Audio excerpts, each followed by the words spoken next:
Welcome to the Nick and Matt Show. Bringing the player interviews you want to hear and the hot topics you want to discuss. Recording live in studio. Here's Nick and Matt.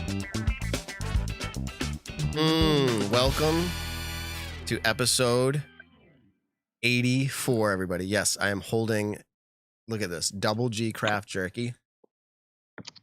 So good. You want a piece? Ooh, I'd love a piece. Okay. Double G craft jerky, everybody. And hey, how's it going, by the way, Evan? You're here. Can you put up Evan real quick? Oh, I'm doing. Hold on. I mean, Ben. Okay, he's eating jerky. Nice. And what do you want, Ben? I'll take the garlic if you got it. You got that over there? Yeah, sure. Okay. This jerky is so good. My mouth is watering so much, and we did this talking about the jerky at the beginning of the show because we're so hungry, and it's so good. Let me see real quick. Put me up full screen, Ben. This hat that I'm wearing right now has become my favorite hat. This hat comes in a player's pack. Let's throw it behind me like that. Comes in a player's pack, Double G Craft Jerky, player's pack hat. You get a bag of jerky. Throw that behind me, I guess. Koozies. You get cups, minis. You get this cool Double G pen if you're into pins, I guess, P-I-N-S. And then this is a cooler bag. So if you want a player's pack, go check out Double G Craft Jerky. There's a tab on there. It says player's packs. They have lots of options. You get your value. The players are happy. You just tried this for the first time, Ben. What do you think of this flavor? Garlic lover's dream is what it's called. I am personally a fan. I haven't tried this one. I think it's very textured, very beefy, moist. Speaking of beef, for those that are listening in the eloquent. car, they don't see the beef behind you. Nick, don't feel left out. We had some tech troubles coming into the show, but you're there and you don't have a piece of jerky with you, but you wish you did. So how's it going? I did. It's going amazing. I feel bad because every single time I listen to the intro to our show, it always says recording live in studio, and I'm very rarely ever in studio. Today, I actually have my laptop, my microphone, and my webcam, but what do you know? The internet in this area right now is being hot garbage. So it's not allowing me to bring good quality, kind of like how I do it every week at this point. But on a side note, my new apartment today. And so this week I'll be figuring out the whole podcast studio when it comes to that. So I'm super excited. I got a guest bedroom that is literally going to turn into an office for all this, and new internet will be installed and all that jazz. So how bad do you wish that you had a piece of jerky right now? What's funny is I actually have some at my apartment that but originally do the podcast, but then when I figured out that internet is slow. So where the apartment is in the middle of nowhere, and yeah, so. Okay. Well, we want to send people over, get your jerky. You can sign up for subscriptions. You get a little gift. If you put Nick and Matt in the code when you're checking out, you get a gift. Check it out. Thank you for the support. They're very happy the fact that we eat their jerky on the show, and I'm trying to figure that out. I'm like, I'll keep eating jerky on our show as often as you want. Like, just keep sending it. It's excellent. I'm confused. So, no, I think it's because all of you listening and watching are like, I got to find out how good this jerky is, and you do that. So Double G Craft Jerky. Okay. I got Paige Pierce texting me. We've lined her up tonight for an interview following her win at, by the way, it's the 27th annual Texas State Disc Golf Championship, but for short, Texas States. Mm-hmm. We're lining her up. She says she's ready, but we still have about 15 minutes or so before we bring her in. And with all of that being said, Evan, do you mind go ahead and just kicking us off with a rundown of this last weekend's event? A lot of cool things happened, so you might have to be condensed down, but give it to us. All right. I'll try. As you said, Paige Pierce took it down. She was leading by 5 strokes going to the final round. That was her 12th time doing so in a Disc Golf Pro Tour Elite event. 12 times leading by 5 or more strokes going to the final round. There have been 25 total in FPO. Paige is responsible for 12 of them, almost half. One more and no one else gets it, and she's there at half, which is crazy. It was a little bit scary probably for her. I mean, not scared, it's not the right word, but it got close at the end, but she still held on to the lead and took it down. On the MPO side, Ricky Wysocki comes from behind. Calvin Heimberger's leading by a stroke or 2 strokes. I honestly don't remember that. But Ricky Wysocki takes it down, his 6th Texas State Disc Golf Championship title from 6 attempts. He is 6 for 6, an incredible run. And that's just incredible. 6 for 6. I actually should look up how many other players have gotten close to that. But I think a notable story is Paul McBeth comes out with a hot round in round 1, shot 12 down when no one was expecting to see anything double digits, and goes on to just not play the best the next round. Not the best. Not the best. Did you look at how that played out, like compared to the rest of the field? Because I started doing numbers, like how many people played worse than Paul, and it's a very small number actually. Well, yeah, give it to me then if you were running it. I don't remember. Oh, okay. I think it was like if you start getting down to the very bottom tier, like that's a handful of 12 people or 15 people. But if you like take that bottom tier out, it was like 6 people played worse than him. I think it was quite interesting. Yeah. And as bad as Paul McBeth played, and as much as we can rip on him for being towards the bottom of the tier, he still finished top 10, finished 8th overall. Which is incredible that we can talk about how bad you played and you still get a top 10 finish. Dude, but okay, did you notice Disc Golf Network was like on purpose not showing Paul during the last round, which that's not normal. Like it was like, oh, you have Joel Freeman playing really well, and then Paul steps up to throw, and they're like, yep, we're cutting over to the lead card. That's not very regular. That's not normal. But. Yeah. And I'll also say Greg Barsby stealing's not the right word because he deserved it. Earned a podium finish. Incredible run there. He was notably the course designer of this kind of new layout at Texas State's in Tyler, Texas, and got a lot of practice designing it and just kind of had a good feel of it, whatever it is. Maybe he's just feeling good in his new hometown, and surprised everyone with a well-deserved podium finish. Yeah, the competition was, needless to say, if you watched it, it was just awesome. Awesome. Barsby, I was taking notes this week and I was like, it's nice to see Greg get at least once a year spotlight. You're like, you don't hear from him. Sometimes he's like not even existent. It seems like he wins Worlds a few years ago. Nick, what do you think of seeing Greg in the final round there? I mean, that was awesome.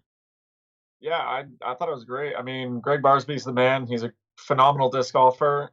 He's kind of like, I don't want to say inconsistent, but like he'll have one of those tournaments where he either performs really, really well or it's just like a middle of the pack player. There's not a ton of tournaments by him where he completely drops the ball and doesn't do well at all. But for the most part, Greg Barsby is such a character. I watched him win Worlds back in 2018, so that was super cool.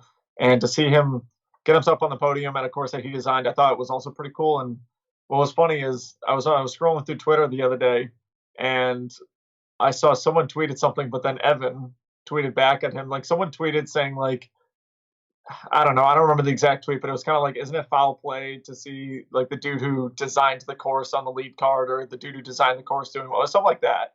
And Evan responded back and was just pretty much saying like, well, it's not like he has any magic juju because he designed the course. He might have a little extra practice at it, but no, all in all, I thought it was pretty awesome seeing Greg up there again. He was hitting some sick jump putts, which I thought was pretty sweet. His putting style is fairly unique. Like, I mean, unique as in everybody's, but like he does this kind of swinging up, nose down kind of a thing, and it's really awesome. And to that point about like, does he have magic juju because he designed it? Like, my thought is anybody can have that same advantage. Isn't it an advantage? I actually think it is, but it's not an unfair advantage. It's like we could go live down there for 4 months and practice the course too. But like, anyways, congratulations to him. And we saw James Conrad throw a forehand and kind of like smirk at himself, like, kind of impressed myself. All right, what else you got? Speaking of James Conrad, really quick. I don't know if you guys have seen on Facebook or Twitter or Instagram lately, but people have been doing compilations of James Conrad getting mad after a shot. Oh no. There was one of them where like he just barely slaps his hands like this, or like he hit a little Vegas, but like people post saying like, oh, James Conrad absolutely heated after a shot at Texas State. And so I knew it was going to be something funny, but I didn't get to watch it yet. So when I clicked on it, it was literally James on the last hole, or one of the holes. I forget which one. It might have been the last one. He's got this like 40 or 50-foot jump putt. He misses it low, and he just looks at the basket and shakes his head like this. Not making like outbursts or anything like that, but it's just the funniest thing that's become a pretty big joke now is James Conrad getting pissed off at events. The way they're getting the videos of it had me dying today. I was laughing so bad. Before we move on to FPO, which we got to do, that was exciting, and that's a whole topic there, just the excitement around FPO. But Nick, I never asked you to deal the dirt, or I don't know, the right deal on like Paul, but like, what do you think happened? Like, what do you think happened? Because I was waiting for him to come out and make an announcement like, hey, like I got poison ivy all over my hands, or like something happened to my dog the night before. Like I was waiting for something to come out, because Paul usually doesn't like just have like a drastic down performance. Like, what do you think, Nick? I'll be totally honest. So I watched day one's coverage live. And then after that, I had a tournament on Saturday, and then I had like this friend's event that I went to. And so I didn't get to watch. I didn't have service, so I couldn't watch Saturday. So I have no idea how his round went. And then Sunday, same thing. I had a tournament on Sunday, and I didn't leave there till about 7:00. And same thing, I didn't have service. And I haven't talked to him about it yet. It's just more one of those things where like I don't want to text him and be like, exactly. Yeah, Well, dude, what happened? Like it's not. I don't know. People think it's my place to do that, but it's really not. No. You know what this means now, though, is after that hot round on Waco, it has flipped. The Carl curse means you have to watch. Oh yeah. You watched on Friday. He shot the hot round. Then you had things to do, and Paul just needed his support. Well, I really hope that's not the case, because the next like 9 weekends in a row I have tournaments, and so I won't be able to watch as much as I would like to.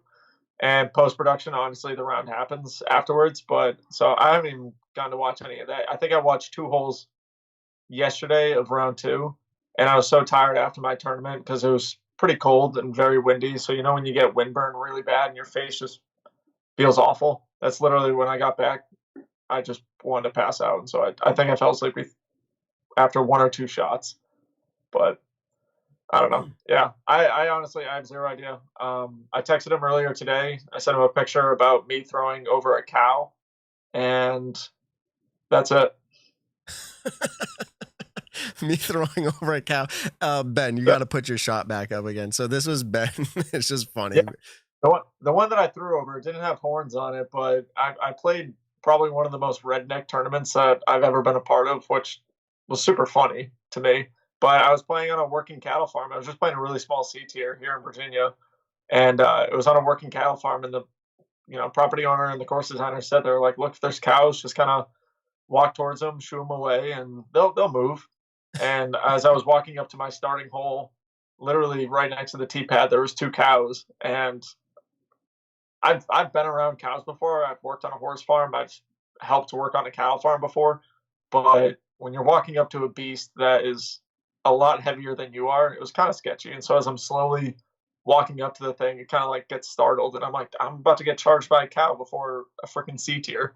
But they ended up all moving. It was pretty sweet though. But I posted a funny video of there was literally just a cow walking in the middle of the fairway that I was playing. I was playing this big, massive par 5. And I asked my buddy, I said, dude, I got to do it for the gram. Will you just take a video really quick? And I just want to throw it over the cow. But what was really funny is actually I finally watched that video today with the sound on, and I didn't realize, like, right before I'm about to throw, it actually moves. And so it was just funny. It tried to razz me mid-throw. That was the best part. That was the best part. I watched it. I had it turned up, and it's like, moo. It just does this big moo. Okay, so in the background while you're talking, we were doing a little bit back and forth with Paige. She ended up changing usernames. We're going to be able to connect to her just fine. But let's get into FPO recap, and then we're actually going to welcome her into the show in a little bit here. So that'll be perfect. So what happened in FPO, Evan? Like I said, Paige Pierce took it down. Kristen Tatar and Katrina Allen tied for second, I believe 1 or 2 strokes back, but then it was a very, very wide gap to 4th place. Just kind of those top 3 kind of kind of off on their own island of competition. But not to undersell Valerie Mandujano finishes fourth. She's been playing really well lately, and I'll give Charlie Eisenhood a shout out. He noticed that since the August 2021 of last year, Valerie Mandujano has finished top 5 at every single event she has played. That's 9 straight in a row, including many big Throw Pink Women's Disc Golf Championship. I think, was it Ledgestone maybe is in that, if the Ledgestone is in August. I didn't track down every event that she did play, but it is 9 straight, which is very, very impressive. And maybe she can continue that streak.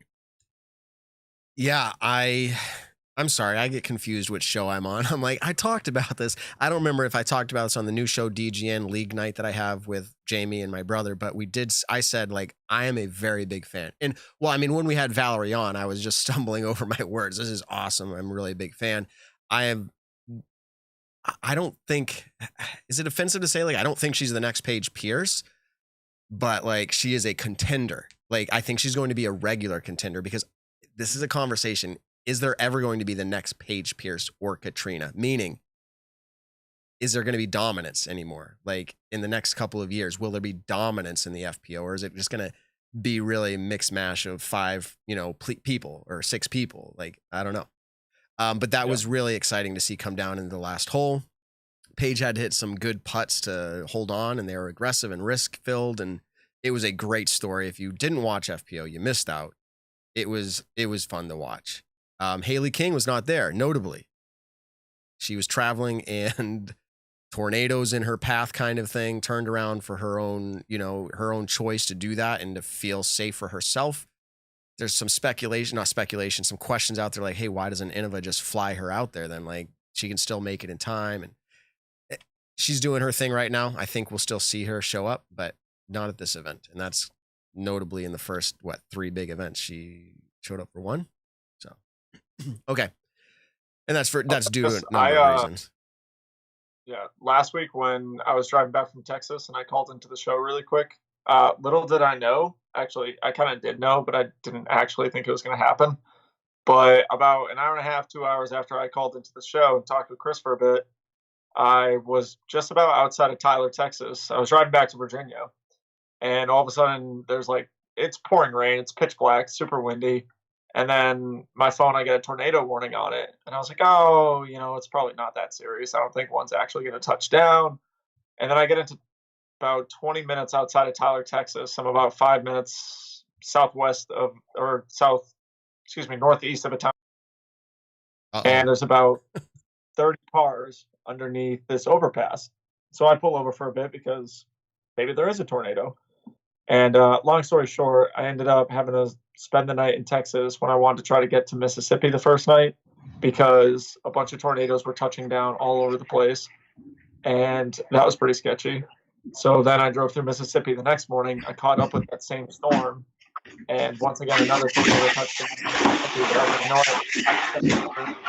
I finally drove through the storm, finally got ahead of it. But good on Haley's part, because that was pretty scary. Okay, so this is really, I mean, Nick, you were driving through it one direction, she was driving the other direction. You were all, the tornadoes, things are going crazy. Brings me back to the movie growing up, Twister, when you see the cows flying by. I was thinking, like, someone should just rip. What would be the right disc? There's a Hurricane, I know, by DGA. Is there another disc that you just rip into the tornado? Like, that would have been cool. But no one should do that. I'm not suggesting you should do that. All right. Actively look for a tornado, because part of me storm really chaser. Wanted to. And then, so a bunch of storm chasers flew by me on the highway. I'm a slightly aggressive driver. Don't get me wrong. I drive a little fast. But dude, when it was pouring rain and I couldn't see more than 20 feet in front of my car, like an 18-wheeler passed me. I'm going 45. I got my hazards on. An 18-wheeler passes me on the highway. And within about 2 seconds, I can't even see the 18-wheeler anymore. Like, it's completely just in the rain, in the fog, in the wind, whatever. Water was going one way, and then the next going another way. I started seeing debris in the air, and I'm like, bro, I might get swept away right now. Like, not gonna lie, my adrenaline was kind of pumping. And so I ended up calling up my brother who lives in Oregon, but he works with like 4 or 5 computer monitors next to him. And I was like, dude, I need you to track the storm and tell me, am I ever going to get past this thing? Because I don't want to keep stopping and then catching up, stopping, catching up, because a 20-hour drive now turns into a 50-hour drive. And so I eventually drove through it. But I will say, one of the most eerie sounds in the world was the tornado siren. It's the first time I ever heard one before. And I felt like, if you guys ever watched the movie The Purge, when the Purge siren goes off, like, I swear to God, when I was underneath the overpass, I was like, bro, we are all about to get out of our cars and I'm not about this life. And it was pretty wild. That was probably the second most interesting drive I've ever had, like long distance. It was pretty bad. Oh, Nick, you're making me laugh over here. Like we're literally behind the scenes, almost crying. Like I'm holding my breath as hard as I can, just laughing at you. Like I don't want to destroy people's eardrums. Besides that, good conversations, good stories. You're from the Northeast. Tornadoes aren't, well, we've had a few, but not a big deal. Evan's given us a rundown on the basic stats. We'll break down a lot more, talk about a lot more storylines later, but we do have lined up right now Paige Pierce, everybody. Let's welcome her to the show. How's it going, Paige? Welcome to the Nick and Matt Show. Hello, it's going great. Yeah, I'm excited to hear about the tornado. You know, it's something that we've had to get used to as a Texas girl. So it's funny to hear a Northeastern man talk about it. But yeah, it's pretty crazy. It is hilarious. It was so the night that I was driving from Austin, Texas, it was the day after Belton. Monday night, I was driving through. I went down to go see a buddy who was in Austin, and as I'm driving back, northeast at this point to get back to Virginia, like I said, I got about 30 minutes, 20 minutes outside of Tyler, and I called up Paul, and I was like, dude, how's the weather out there? Because I'm in the middle of a storm, and I'm pretty sure a tornado is about to touch down. Like, I have no idea what to do. I'm under an overpass right now. And he was like, bro, why are you driving? Have you not been getting? And I was like, no, I got the alerts. I just didn't think they were actually that serious. And so then I will say the coolest thing about it, though, is I had actually put on a YouTube video of live storm chasers. And there's one guy who's broadcasting it from like Kentucky, and he's watching the radars, but then he's got like 10 storm chasers out in Texas and Mississippi and everything like that. And so I had it next to me. I wasn't like watching it, but I could listen to them. And it finally got to a point to where I was past a tornado. And all the tornado warnings were happening in like towns that I was passing, like had just passed through 30 minutes ago, 45 minutes ago, an hour ago, whatever. But yeah, if you get a tornado warning on your phone ever, I would trust it. I know I will now because I definitely did before. Yeah, the thing about it is just you just never know when it's actually close to you or not. It's unpredictable. Yeah. So, yeah. Okay. Especially when there's wall clouds, there's certain ways that or a storm cell. I'd never heard of that word before, and then they started talking about the storm cells. They were talking about the wall clouds, and then they did say, though, and if there's some meteorologist or someone who's a lot smarter than me in this, they did say because it was raining so much, it was giving the tornadoes a harder time to fully funnel and like actually touch. So I don't know if that's a real thing, but they were saying that because it was pouring, there was like a wall of rain that was actually creating it so the tornadoes weren't acting as they. Nick. And so I was pretty grateful for that, but at the same time, I was definitely sketched out. All right, everybody. We're going to do a segment on this later where we just have a ticker, like a time clock going. How long will Nick talk about his experience? It was obviously impactful. It was very, no more, Nick, no more. It was impactful. I want to hear about Paige's experience. Yes. Winning a tour event. There we go. I'm more curious. I think everyone else is. All right. Congratulations, Paige. I will say that officially. First pro tour of the year for a win. Let me ask you, how much work goes into that? Like winning an event nowadays? Wow. It's unreal. It's pure focus until the very last putt drops. It's like obviously Kristen taking an eagle on hole 17. I had to get 4 birdies in a row to close it out. So it's, it takes full focus and just like, top-notch performance. So for me, it's, just a breath of relief once that final putt drops. And it's just like, wow, I set myself up. I put myself where I needed to be. And then I got the birdies when it mattered. So yeah, a lot goes into it. Definitely a lot. Yeah. And you've been on record, hoping and praying and dreaming of an FPO field that would, put the spotlight where it's deserved to be. And to win that, let me ask, is this the field you're dreaming of, or we still got a long way to go? Uh-oh. We just froze. Oh, there you are. Can you hear us, Paige? Yes, I can. Okay. I don't know if you heard the question. Do you need me to ask it? Yes, I did. I did. Okay, go ahead. Sorry. I was just going to say, if we're talking about Texas State's in particular, it wasn't ideal for my, when I'm talking about a competitor, I'm talking about growing the sport in excitement and challenge and everything, right? So for me, I'm thinking of Texas State's last year, where anyone from the second card could have won the tournament. In this particular tournament, it was pretty much just the lead card in it for the win. So for me, when I'm thinking about what do I want as a competitor, I definitely wanted this fight till the end. I loved it, every moment of it, but I want what we're capable of. I want the battle like we had at Waco, where anyone from the chase card could have won. I want to push the Disc Golf Pro Tour to get out media teams to the second card and to have a secondary media team to come do post-production for this chase card of FPO. And so I know that is possible.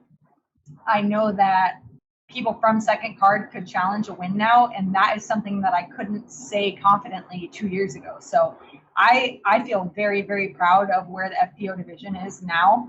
And I hope as fans and viewers, you guys are seeing that and feeling that when you're watching on Championship Sunday. You're on the edges of your seat and you don't know who's going to win. And that's what I want. Yes, I want to hoist that trophy and I want to be the winner, but I want you guys to be excited to watch, and I want those views to grow, because that is how disc golf grows. I will say, I definitely think, for me personally, watching FPO, one of my favorite things to do is actually watching the FPO coverage now. I love watching live disc golf, no matter who's playing, but watching the FPO lately over the last few years has been incredible. I love the separate stream idea. I know mixing up the tee times between last year and this year, I know creates controversy in its own sense of the word, but being able to watch the two separate streams has been nothing but incredible lately.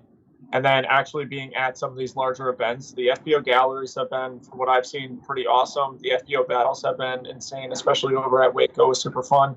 I didn't get to make it out to Texas State's, but just seeing that battle, even, I know, not as many people were in it to win it, but seeing that battle, watching those live scores, especially at the end where, Kristen shot 4 down in 3 holes and you had to finish 4 for 4, like you were talking about those last 4 holes, it was pretty incredible. I will say it's definitely, on my end, has grown to be a super awesome thing.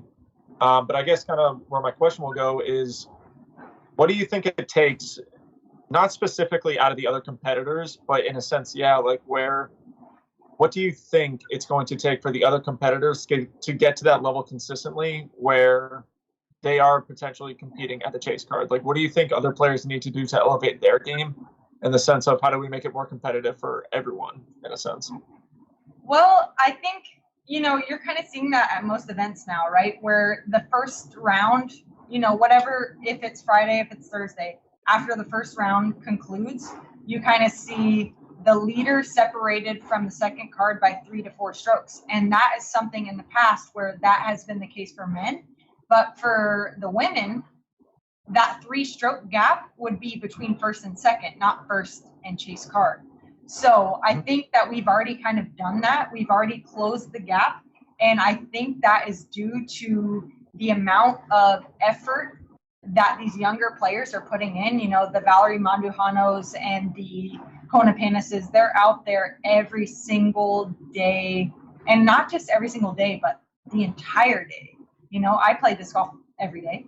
Maybe take one day off here and there and do business calls. You never take a day off, but it's like, okay, maybe I have some other kind of work to do that day. But the Kona Panises, the Valerie Mandujanos, Alexis Mandujano, the, Stacy Haas, all of those girls, they're out there every day spending 6+ hours a day making sure they're getting putting. Lisa Ficus is in my backyard right now with her, like, whatever they call it, the pound bag full of putters. She's got 25 putters in my backyard putting right now. So while I'm doing whatever I'm doing, they're out there practicing. So I think that just goes to show you is we know that the prestige has risen. And so the level of practice and the level of dedication also has to rise to match that. Okay. Yeah. I can hear the chains. I can hear the chains banging, and I'm like, damn it, Lisa's getting an edge on me right now. She's getting the edge. Yes. I mean, that was some of the questions I had in here too about things that you have to do to outperform others. There's sacrifices that you have to make as a pro athlete that people don't always see. I'm not going to go down that road right now, although some people are like, why'd you even bring it up, Matt? Because we got a lot to fit in with Paige here. And I wanted to touch on the post-round interview. One, you told somebody, stop crying. Who was that, if you don't mind? Alyssa. Okay. That was kind of my guess. You're like, you stop crying. But in part of that, you obviously, based off the emotion I saw, there's, things that you deal with as a person, and you have it intermingle with your career of disc golf, and you're managing both of those. And that's something I'd talk about at some point. But you talked about in there, quoted, push past what everyone is saying. Can you elaborate on that more? Yeah, I think I actually saw an interview that Kristen did where she said, 95% of the comments are positive, and, how disc golf is that special kind of, I forget the words she used, but like basically it's like an engaging community and like a pleasant field of people, right? Well, I am so happy for her. I truly, truly am. But for me, that is not the case. Whatever it may be, people say like it's only at the top, whatever. But truly, in my recent career, it feels like people are tired of seeing me win. People don't, I want to cheer for someone else. And hey, I do too. I want to see new players come up. I want to see new players challenge me. I want to play against new players. But for me, it's like, why spread that hate, right? So I went to a Dallas Cowboys game recently. I'm an avid Dallas Cowboys fan. We them boys. But they were playing the Broncos this game, and the Broncos come out of there, and I'm sitting Dallas Cowboys side of the field, and the Broncos come out of the tunnel. And as the Broncos come out, they're right. I had really good seats. I sprung for these good seats. They're my stepdad. He's hardcore Cowboys fan. And I was like, you know what? This is your Christmas present. Like, I'm going to spring for these seats for you, like whatever.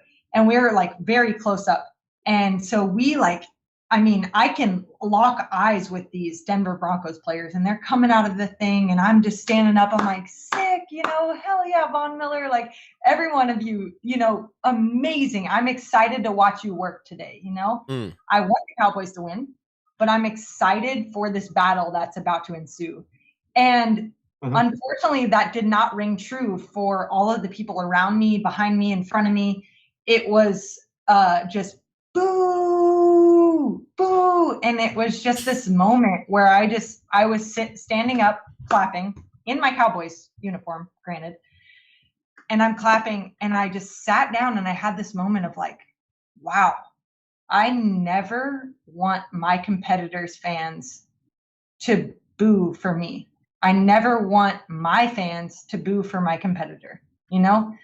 What is that channels so deep in us that we want someone to win so bad that we boo for someone else, or we feel so insecure in ourselves that we, like hate on someone else? Like, what is that?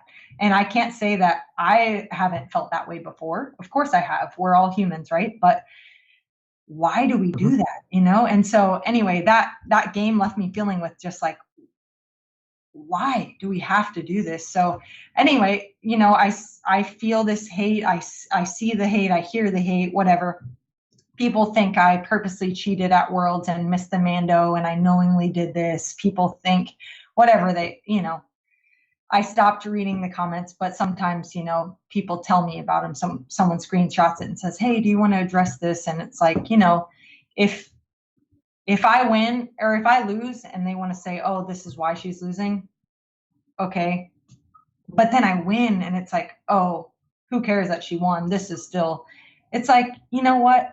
At the end of the day, I feel so much pride in myself that I hushed all of that and I quieted it. And there's my puppy. Sorry. And I got those voices quiet enough and to surpass that. And I went birdie, birdie, birdie, birdie when the best players in the world are right there challenging me every second of the day. It just is such an uplifting feeling for me. And that is, I mean, no matter what age you are, that's what you're trying to do, right? You're trying to instill this confidence in yourself that, hey, what you're doing has a reason and has a purpose, and just keep pushing. It doesn't matter what anyone says or thinks. Like, just keep grinding, keep going. If you are consistent and you are confident and you're happy in what you're doing, just keep going. Don't worry about anything else. So unfortunately with 2022, that technology, we hear all those voices, you know,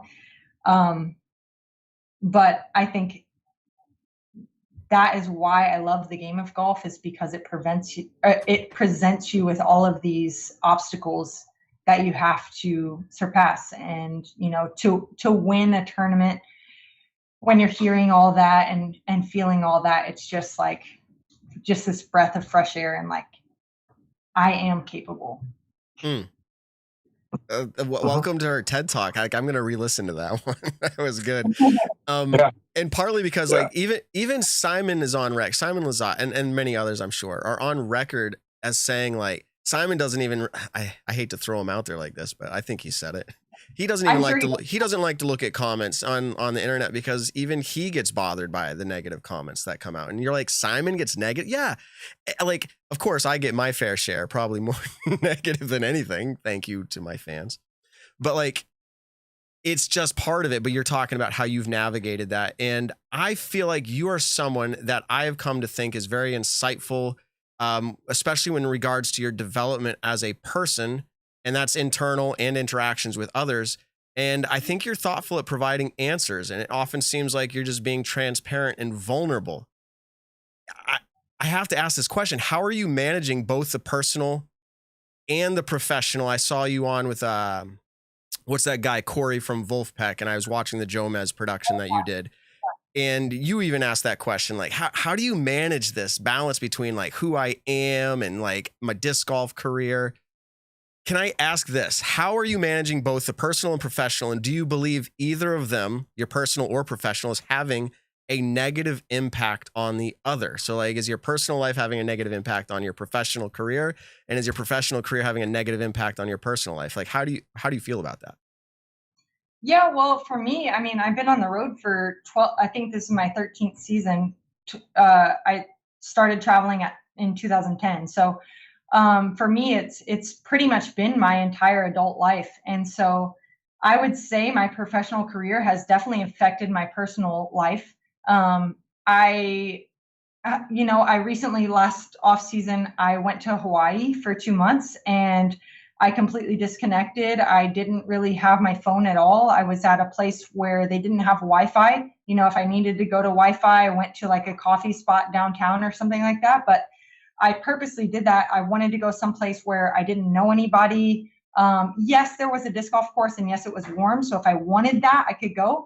But I wanted to find out who I was as a person outside of disc golf, because for the last 13 years, it has only been disc golf. And so I didn't even know what I wanted to talk about outside of disc golf. Like if I'm meeting someone in an airport and they see my shirt that says Paige Pierce, they're like, oh, or, you know, whatever this says on it. Yeah, Discraft. Like, they're like, oh, okay, disc golf. Oh, yeah, let's talk about that. And it's like, I don't want to wear anything disc golf. I don't want that. If it comes up, yes, that's my biggest passion in the entire world. I'm going to talk to you about it. But I don't want that to be why we talk. You know, maybe it finds its way into the conversation. So definitely the latter. It has affected my personal life. I don't think that my personal life has been affected by disc golf, with the exception of, I just haven't had much time for family or friends. I've kind of lost touch with some friends because 6 days out of the week, I'm so strongly engulfed in disc golf, whether it's tournament round, practice round, driving to a tournament, or just a relaxation day. I don't want to be on my phone for those days. So yeah, it's an interesting life, because people always ask you, oh, what does it take to go on tour? What's it like? What's it like? And it's like, you really have to have energy all hours of the day. I mean, like I said, Lisa just drove through the night. She's out there practice putting. She's getting ready to come on here. And there's no real time for personal time, So to just be alone for 30 minutes is like a treasure. So for me, I think that's been the biggest sacrifice over the last decade, has just been, it's always moments of being Paige Pierce. And it's never just like, hey, I'm Paige, it's like, okay, here I am with my side pony and my little hat and my polo, and like, hey, I'm Paige Pierce. Nice to meet you. Thanks for supporting. And very, very rarely is the moments of like, hey, how's it going? I know I've shared those moments with you, Matt, and I really, really treasure those moments. So that is few and far between. Wow. Yeah, and I'll just reciprocate. I feel the same way about those moments. I really appreciate that, because I just see that as disc golfers are people too, and like that's what I wanted. I want to get to know the person. And so, anyways, but this is a disc golf show. Nick, what do you got? Yeah, I guess, to kind of, bring it to, a different note. We're upcoming on one of the big majors, but there are a couple Silver Series events happening before this major in Georgia. Are you playing any of those? Are you taking some time off for preparation for the major? How is your schedule looking leading up? Because this year's schedule for disc golf, I would say, is one of the busier schedules. So how are you leading up into these bigger events? Are you taking time off, or just kind of grinding it out through a lot of them? Yeah, I made sure to, for one, I don't want to sign up for any tournament that I don't feel fired up about. And so for me, when I look at the schedule and I see that there's, I think it was 19 Pro Tour events plus the 3 majors, that's 22 events already. And so I was like, okay, that seems sufficient to me. If there's a Silver Series I feel really fired up about, I might sign up for that. But as of this moment, I have no Silver Series on my schedule. 22 events seems plenty enough for me. And I just want to make sure I keep that fire going. I want to, if I sign up for the tournament, I want to put my entire being, my heart, my soul into it. And so for me to have those few weeks off at home, right now I have off time, and I think I'm at home for 8 days. Even though I'm taking 2 weekends off, I only have 8 days at home. But yeah, on today's Monday, I'm flying. Wednesday at 6 a.m., I fly to Discraft for 2 days to go have some meetings. My contract ends this year, so we're kind of having some talks of what the future would look like. Are we happy with what's going on? How do we want to continue? Do we want to continue? Stuff like that. So we are going to be brainstorming and figure out what the future looks like for us together in partnership. And a lot of my job at this point is, it's on the course and getting birdies, but a lot of it is also on the business end of things and what I want to leave behind, when my time's up. I'm about to be 31 years old, so probably got maybe 10 more years of prime. And so, start setting myself up for the future, and what kind of growth initiatives I want to start putting in place for the next generation, and, growing the women's side of the sport. So those kind of things, those conversations are happening this week. And then, I think, as far as what else is going on in that week, like I said, Lisa's here right now enjoying Pensacola, and then Henna and Evelina will be here in 5 days. So I'm going to give them a little bit of beach paradise before the Champions Cup, and just kind of get some recuperation and just a little recharge before we get into probably the biggest event of the year thus far, which is the first major of the year at the Champions Cup. There's actually a course nearby called Pecan Hollow that is pretty reminiscent of the Jacksons. So I think we're going to go hit that a few rounds and maybe get some practice at those courses. So as we get ready, I heard Lisa Fakis is around, so we'll find her in just a minute. But how's that documentary coming along? You probably get asked a fair amount about that, but that was a big to do. Wilson is nice enough to hit me up every now and then and be like, "Hey, cool. like here's how it's coming," and send me some like behind the scenes stuff, and I love that stuff. But cool. Last I heard, it was voiceover kind of thing. Like, where's it at now, and how are fans gonna, like, the majority of fans, how are they gonna see it? Yeah, well, you know, when I do something, I do it big, and I shoot for the stars, and, you know, maybe I fail, but that is the number one goal. And so for me, what is the number one app you have on your phone, right? Probably Netflix. You know, everyone, if you're watching something, it's on Netflix, right? So for me, that is the holy grail of what I want to happen. We've actually had 2 meetings with the people at Netflix. I have a close friend of mine who their brother works at Netflix. So luckily we have an in there, and we're trying to solidify a plan and kind of let them know, like, hey, this is a big deal. We've gave them the link to watch the full length feature film. Now it's completely done. Like you said, yeah, the last update was that we were doing the voiceover and the narration.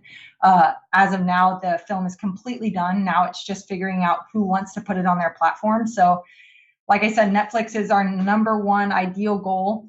If that doesn't go well, we're talking to, and this is straight from Wilson's mouth, we're talking to distributors and aggregators, which I said, what is aggregator?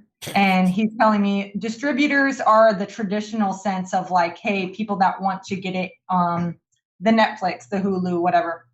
Aggregators are more of like, oh, if you want to put it on iOS or some kind of app, right? So I could put it on DGN tomorrow, you know, I could put it up on my YouTube page tomorrow, but that's not what I want. I don't want it to go to disc golf fans. I want it to go to people that have no idea what disc golf is. So for me, it's a lot longer of a wait than I wanted, but I'm so happy because of the opportunity that could be up ahead. So yeah, like I said, this having it on Netflix is the ideal goal. So hopefully, fingers crossed, everyone send good wishes up that those meetings and those conversations are going to lead to good things. Yeah, I'm excited and totally looking forward to it. And if it's on Netflix, that will just be very, I don't know how to say it, very cool, very, very neat. And I'm sure for you, in a lot of ways, spectacular accomplishment. That'd be really neat. Gotcha. All right. So yeah, I heard Lisa is around. You said she's out there putting. If you just give a little holler, is she going to come running? Yeah, I did hear her recently. So let me. All right, let's see. She's gonna try to grab Lisa there. We're actually gonna get into a few options here. Actually, I realized we didn't open up the phone lines tonight. I don't know. Maybe we won't. Let's go. Let's see here. Let's go ahead and jump into stat or fiction. Ben, take it away. Stat or fiction, presented by Stat Mando.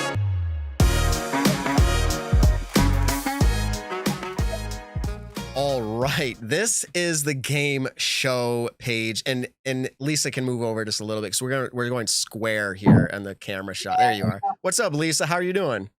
Hey, Nick. Good. How are you? Good. Long time no talk. I think last time you were in your RV. Yeah, definitely. Or your van. Your van. And Paige, I think this might be the first time we've had you on the show where you were in your house or a home. So I think so, yeah. All right. This is the game show. Wow. Evan can tell us how to play it. We'll let him do that. So Evan, go ahead and tell us how you play this one. All right. I'm going to give you guys a statement. And you're going to tell me if you think that statement is a stat, as in it's true, or that statement is fiction, as in it is not true. And you'll get a point if it's correct, and whoever has the most points at the end wins. And the way we're going to do it, because Lisa's there, is like you guys get a little advantage where you guys can kind of discuss amongst yourself, but you'll get 1 point for your team. Yeah. Okay, nice. All right. So Evan, and by the way this game came about was Evan said some outrageous stat. This didn't used to be a game segment. He said some stat like Paul Macbeth earned $100,000 at Ledgestone. And we all lost our minds. We're like, there's no way that's true. And then he realized he was wrong. And I said, we need to make a segment out of this. So you're going to hear some stats that could be outrageous, but you have to decide if they're stat or if they're fiction. All right, Evan, take it away. Perfect. All right. So we saw Ricky Wysocki take it down at Texas State's over this past weekend. And with that, Ricky Wysocki has won more MPO events in Texas than he has in any other state. And we're going to make Nick go first. I think I always go first, so I'm not surprised. Let's see.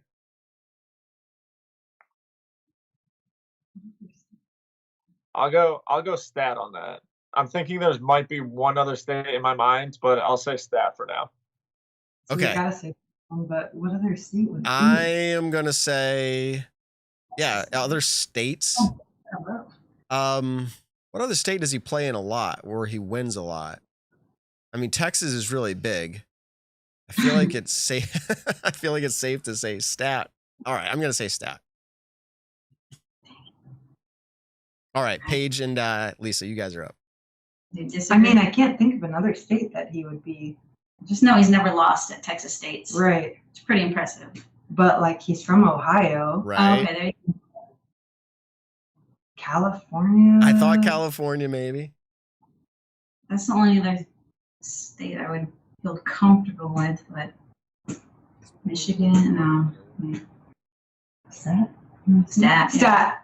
All right, Paige and Lisa say stat. Real quick, if you head over to not Paige and Lisa, but if you head over to statorfiction.live, you can participate via polling. Like you can have your answers come up on there. It is 84% said stat. So let's see, Evan, give it to us.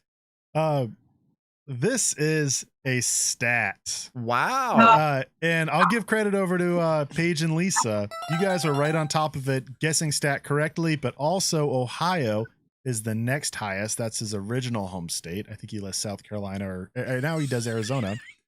Evan's so sure to be like, I think that's like his original. Never mind. That's a whole nother segment. Well, this win is what set him apart from a tie with Ohio to now Texas has 14 wins for Wysocki, 13 in Ohio, and California is third with 9. So Cali was my other one because I was like, I wonder if there's some random A tiers way back in the day that Ricky just kind of hated. So Cali was the other one that I was thinking. Ohio, I was thinking more South Carolina because I don't know how long he lived in Ohio or how many events he played. I figured I don't know, but I'm glad we all got it right. All right. Okay, reset the poll, Ben. And again, statorfiction.live, you can participate, or Ben's putting it in the YouTube chat as well. All right, here we go. Question 2. Stat or fiction number 2. I don't know if people noticed, but Henna Blomroos shot a fantastic final round, shooting the solo hot round to finish 7th place. This was her first solo hot round in any Disc Golf Pro Tour Elite event. And I'm first. And I'll clarify, solo hot rounds being she's the only one to shoot that score, which was the best score for the round for the division. It's not, she shot 6 down. If 2 people shot 6 down, it wouldn't be a solo hot round. It would have been a shared hot round. So I'm saying this is her first solo hot round in any Disc Golf Pro Tour Elite event. So for me, the fact that you're saying specified down to Pro Tour Elite, how many has she actually competed in? And how many would she have done that in? I feel like, wasn't it 2020? Her first year over, starting at Vegas, maybe. I feel like, man, I don't want to undersell her. Like, I feel like she's good, but that's really, I'm giving that a stat. I'm saying stat. Paige and Lisa, you're up. Thinking absolutely no way, but now when you say that, it's like the Disc Golf Pro Tour Elite. Totally, you're right. She first year was 2020, and she came to Vegas and The Waco. Memorial, right? Was The that Memorial and Waco, which I know Evelina shot all the hot rounds that event. So it pretty much just puts her between Vegas and Vegas this year? Waco went before COVID, Mm. and then this year. We gotta as go well. stat then. There's not enough tournament time. I think so. I played with her that round too. She shot fire the last round. Yeah. I didn't realize I was killing it like that. Yeah. I can't think of another round, like you said. I mean, I would kind of lean towards probably, but Yeah, we'll go stat. We'll go stat. Okay. But that doesn't discredit her as a player. She's definitely killing it. She's amazing. Now, Evan, we're talking like Disc Golf Pro Tour, no Euro Tours or anything like that, or are we talking Euro Tour as well? Nope, just Disc Golf Pro Tour Elite events. Okay, I'll go stat as well. All right, this is fiction. Come on. She actually played one event in 2019. That was her first event on the Disc Golf Pro Tour. It was the 2019 Jonesboro Open. Yeah, Jonesboro. It was round 2. She shot a 10-19 rated round for the solo hot round. This was the second time she has shot a solo hot round for a Disc Golf Pro Tour Elite event. Ironically enough, both times the winner of that event was Paige Pierce. That's when she was sponsored by Pro Discus, and they flew her out, and she played. Yep, I remember that. And Worlds, she came for that year. Yep. Very cool. Wow. Jonesboro. 2019.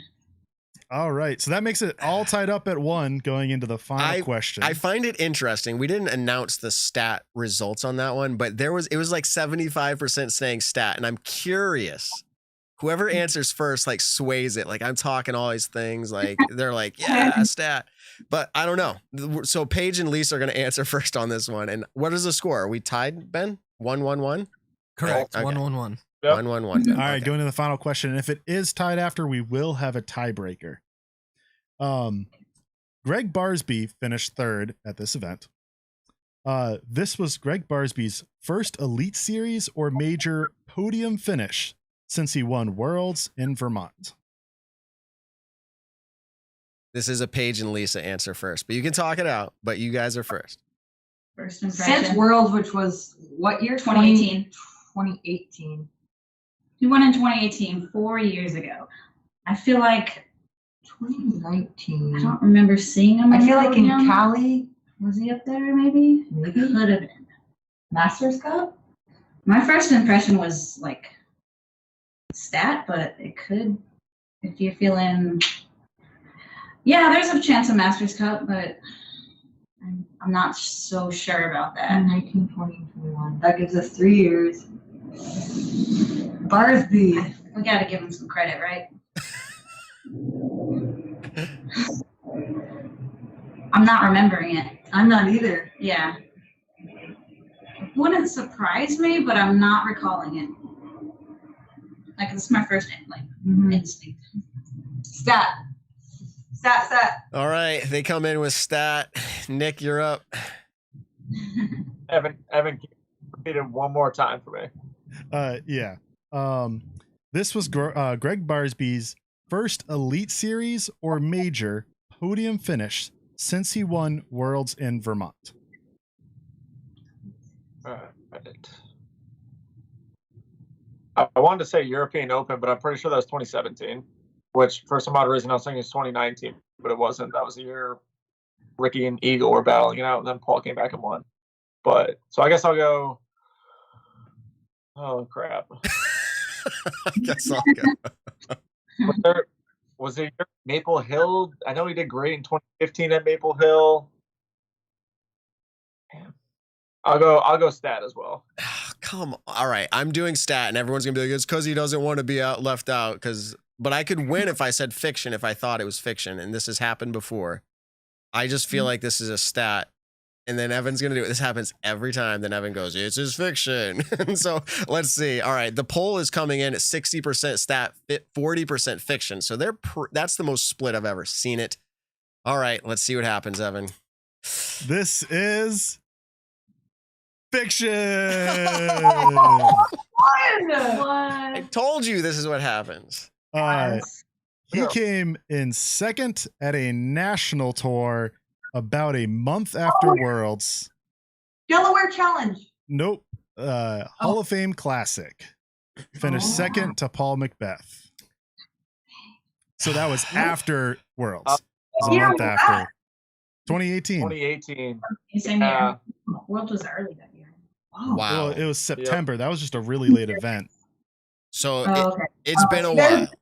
Yeah, it was October 14th was Hall of Fame Classic. Oh, wow. Okay. Well, we now we need a tiebreaker. And now let me say this real quick. Is this a tiebreaker going to be like you've kind of done it in the past, where it's like closest to, there's a lot of options kind of thing, or?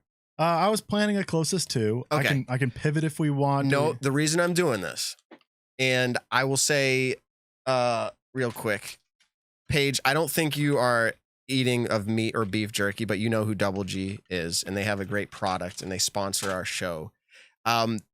Paige is, unless you want it, Paige, they'll give you a free sample variety pack of jerky. But or if you would like to, you can give it away to one of our listeners right now. We're gonna let them play along with this game. So what would you like to do, Paige? Well, do you want it? I would eat that. Okay. All right. So then, Lisa, what you have to, we're going to do two. We're going to do two here. Lisa, you get the variety pack. All you have to do is reach out to Double G Craft Jerky and they will hook you up with a variety pack. Say you're on the Nick and Matt show. And we are still going to, yes, the Nick and Matt show is coming through. I wish we had a little bonus sound going off right now. We're still going to gift it to someone in the fan base here. So this has to be live. So Ben, Yes. the first person you see, you're going to have to, like, I don't know, whisper it to Ben somehow, or like, I don't know, something. Yeah, Text me. I Text me can- if you Oh, can. or, I can watch okay, the chat. Evan can watch the chat. Oh, Okay. yeah, true. So the first one that Evan sees, that's correct. And then we're obviously playing our own game here as well. Okay, here we go. All right. We're going to keep it on Barsby and podiums. What year was his first Elite Series or major podium finish? And this is not a free for all. So, It goes around, right? Like, yeah, whoever wants to jump in first with their guess, although And you're kind you of at a disadvantage. If you go but you first, can but- answer. No, you can answer the same thing if that's really what you believe it to be. You can answer it, and I'm gonna say Wait, 19. what was it? Major or what? Elite Series or major? Elite Series or major? I'm gonna say 1998. Yeah. Or wait, I did 93. I was like, probably been pros. I said 98. Okay, Paige and Lisa, what do you think? Early. I would just blindly. Hold on, we're discussing. Yeah. Don't listen. Did you see an answer yet, Evan, in the chat? Yeah, Okay, I'm going to okay. text Ben the name. That's okay. He's marking it down. Someone in the chat got it right already, so everyone else can stop guessing, unless you just want to have it on record what you guessed. We're doing the Jeopardy sound right now for Paige and Lisa, by the way. They're whispering back and forth to each other. They don't want Nick to win. Yeah. Yeah. 07. 2000. Man, I'm way off. Nick, what do you got? I was actually for one of the 2000s, but now I'm gonna have to change it up a little bit. I'll go 2010. Wow. Okay. Wow. Anybody get it right, or are you just gonna do who's closest? I'm going to do who's So, closest. Okay. Part of me Go ahead, Part Nick. of me also wants to then say it was 2015, but I feel like that's way too late. No. That's too late. So we have an exact winner in the chat. Yep. One of you three was very close, but did not have it right, but was very close. And that was Paige and Lisa. Whoa. You guys guessed 2007. The correct answer is 2006. And I saw Stephen Dolan, Yup. I believe, in the chat say 2006 first. It was at the Players Cup. It was a major in 2006 in In November. Ocala. Say it again. In Ocala, Florida? Or where? Yeah, I just have Florida. I don't have the location pulled up, but I'm sure that is correct. Nice. Eric McCabe won that one. Oh, okay. Smart. Nice. Wow. So it sounds to me I'm like Paige is the winner of this game, and that she should probably maintain her winning streak next time she comes on. 2014, and Lisa said 2007, so. Whoa. Had to be earlier. Yeah. We brainstormed pretty good. Actually, Avery Jenkins won that event. Eric McCabe and Greg Barsby tied for second. Oh, okay. And it was in Crystal River, Florida. I don't River, okay. know if that's different than Ocala or not. Sometimes it's just suburbs of the town. Mhm. Okay. So Nick, Yeah, Paige and Lisa, take that down. Lisa, again, reach out to Double G Craft Jerky. They'll send you a variety pack. And then in the listeners there, Stephen Dolan, yes. Reach out to us, Stephen, because they don't like every fan under the sun saying they were on Nick and Matt and got a packet of jerky. We've had people do that. They're like, we heard based off of Nick and Matt, I can get free jerky. And they're like, no, you can't. So no, it doesn't work like that. So contact us through our socials and we'll hook you up that way. All right. So Lisa, you're here and we might as well ask a few questions while you're here and make this. What's going on, Ben? You getting excited over there? Maybe go 2 up there or 3 up and swap out. There we go. Boom. We have an intern producer here and he's doing an excellent job. Put yourself up on camera real quick. There he is. So. All right. We tried to find a Longhorn for the Texas swing there, but no luck, at least on the stock footage. Okay. So Lisa, you're traveling around in your van still and you're down in Florida. You hanging out until the major, or are you playing some events in between? Silver Series, what do you got? Yeah, I've got 2 events before the major. First is Throw Down the Mountain. Not part of the tour at all, just a fun event, kind of to break it up. And I've never been, so I'm super excited to be there for that this coming weekend. And so I'm on the way to Brooksville, but I stopped here. I wanted to get some beach time today, a little off day. 80 degrees. Perfect weather, perfect day out there. Awesome. And after that, Tallahassee. So yeah, 1 more Silver Series and then straight to Georgia. Okay. It was a high of like 26 in Massachusetts today. Oh. So the beach sounds wonderful. Hey, can I ask, you both are there. This is again 2 for 1. We get answers on this. And you can both share, one can share, you can decide. You can do discussion before you answer. How do you treat Silver Series in your mind? Are they as big of a win if the field is strong? Like, meaning like if the field's there, do you care if it's a Silver Series or not? Or is it less just because it's a Silver Series? Or is it, again, what's your answer to that? I mean, we probably have different answers, right? Yeah, I mean, that's a really good question. I mean, I think kind of a little bit of both, like the field size, like who's playing in it. Like if all the elite players are there, it feels super elite. If we're missing 1 or 2 elite players, there is kind of an asterisk, like you didn't beat everyone kind of thing, compared to an elite series where everyone is there. So Silver Series are like, I guess 1 step below, I guess, like in our minds, in my mind, but it's still like super elite depending on the field, the tournament and the field and all that. Like me winning a couple Silver Series the last couple years, 1 each year, I believe. Like it felt pretty big because I was playing against, some elite players there. So yeah, I think it really actually depends on the field size and sort of the quality of the event.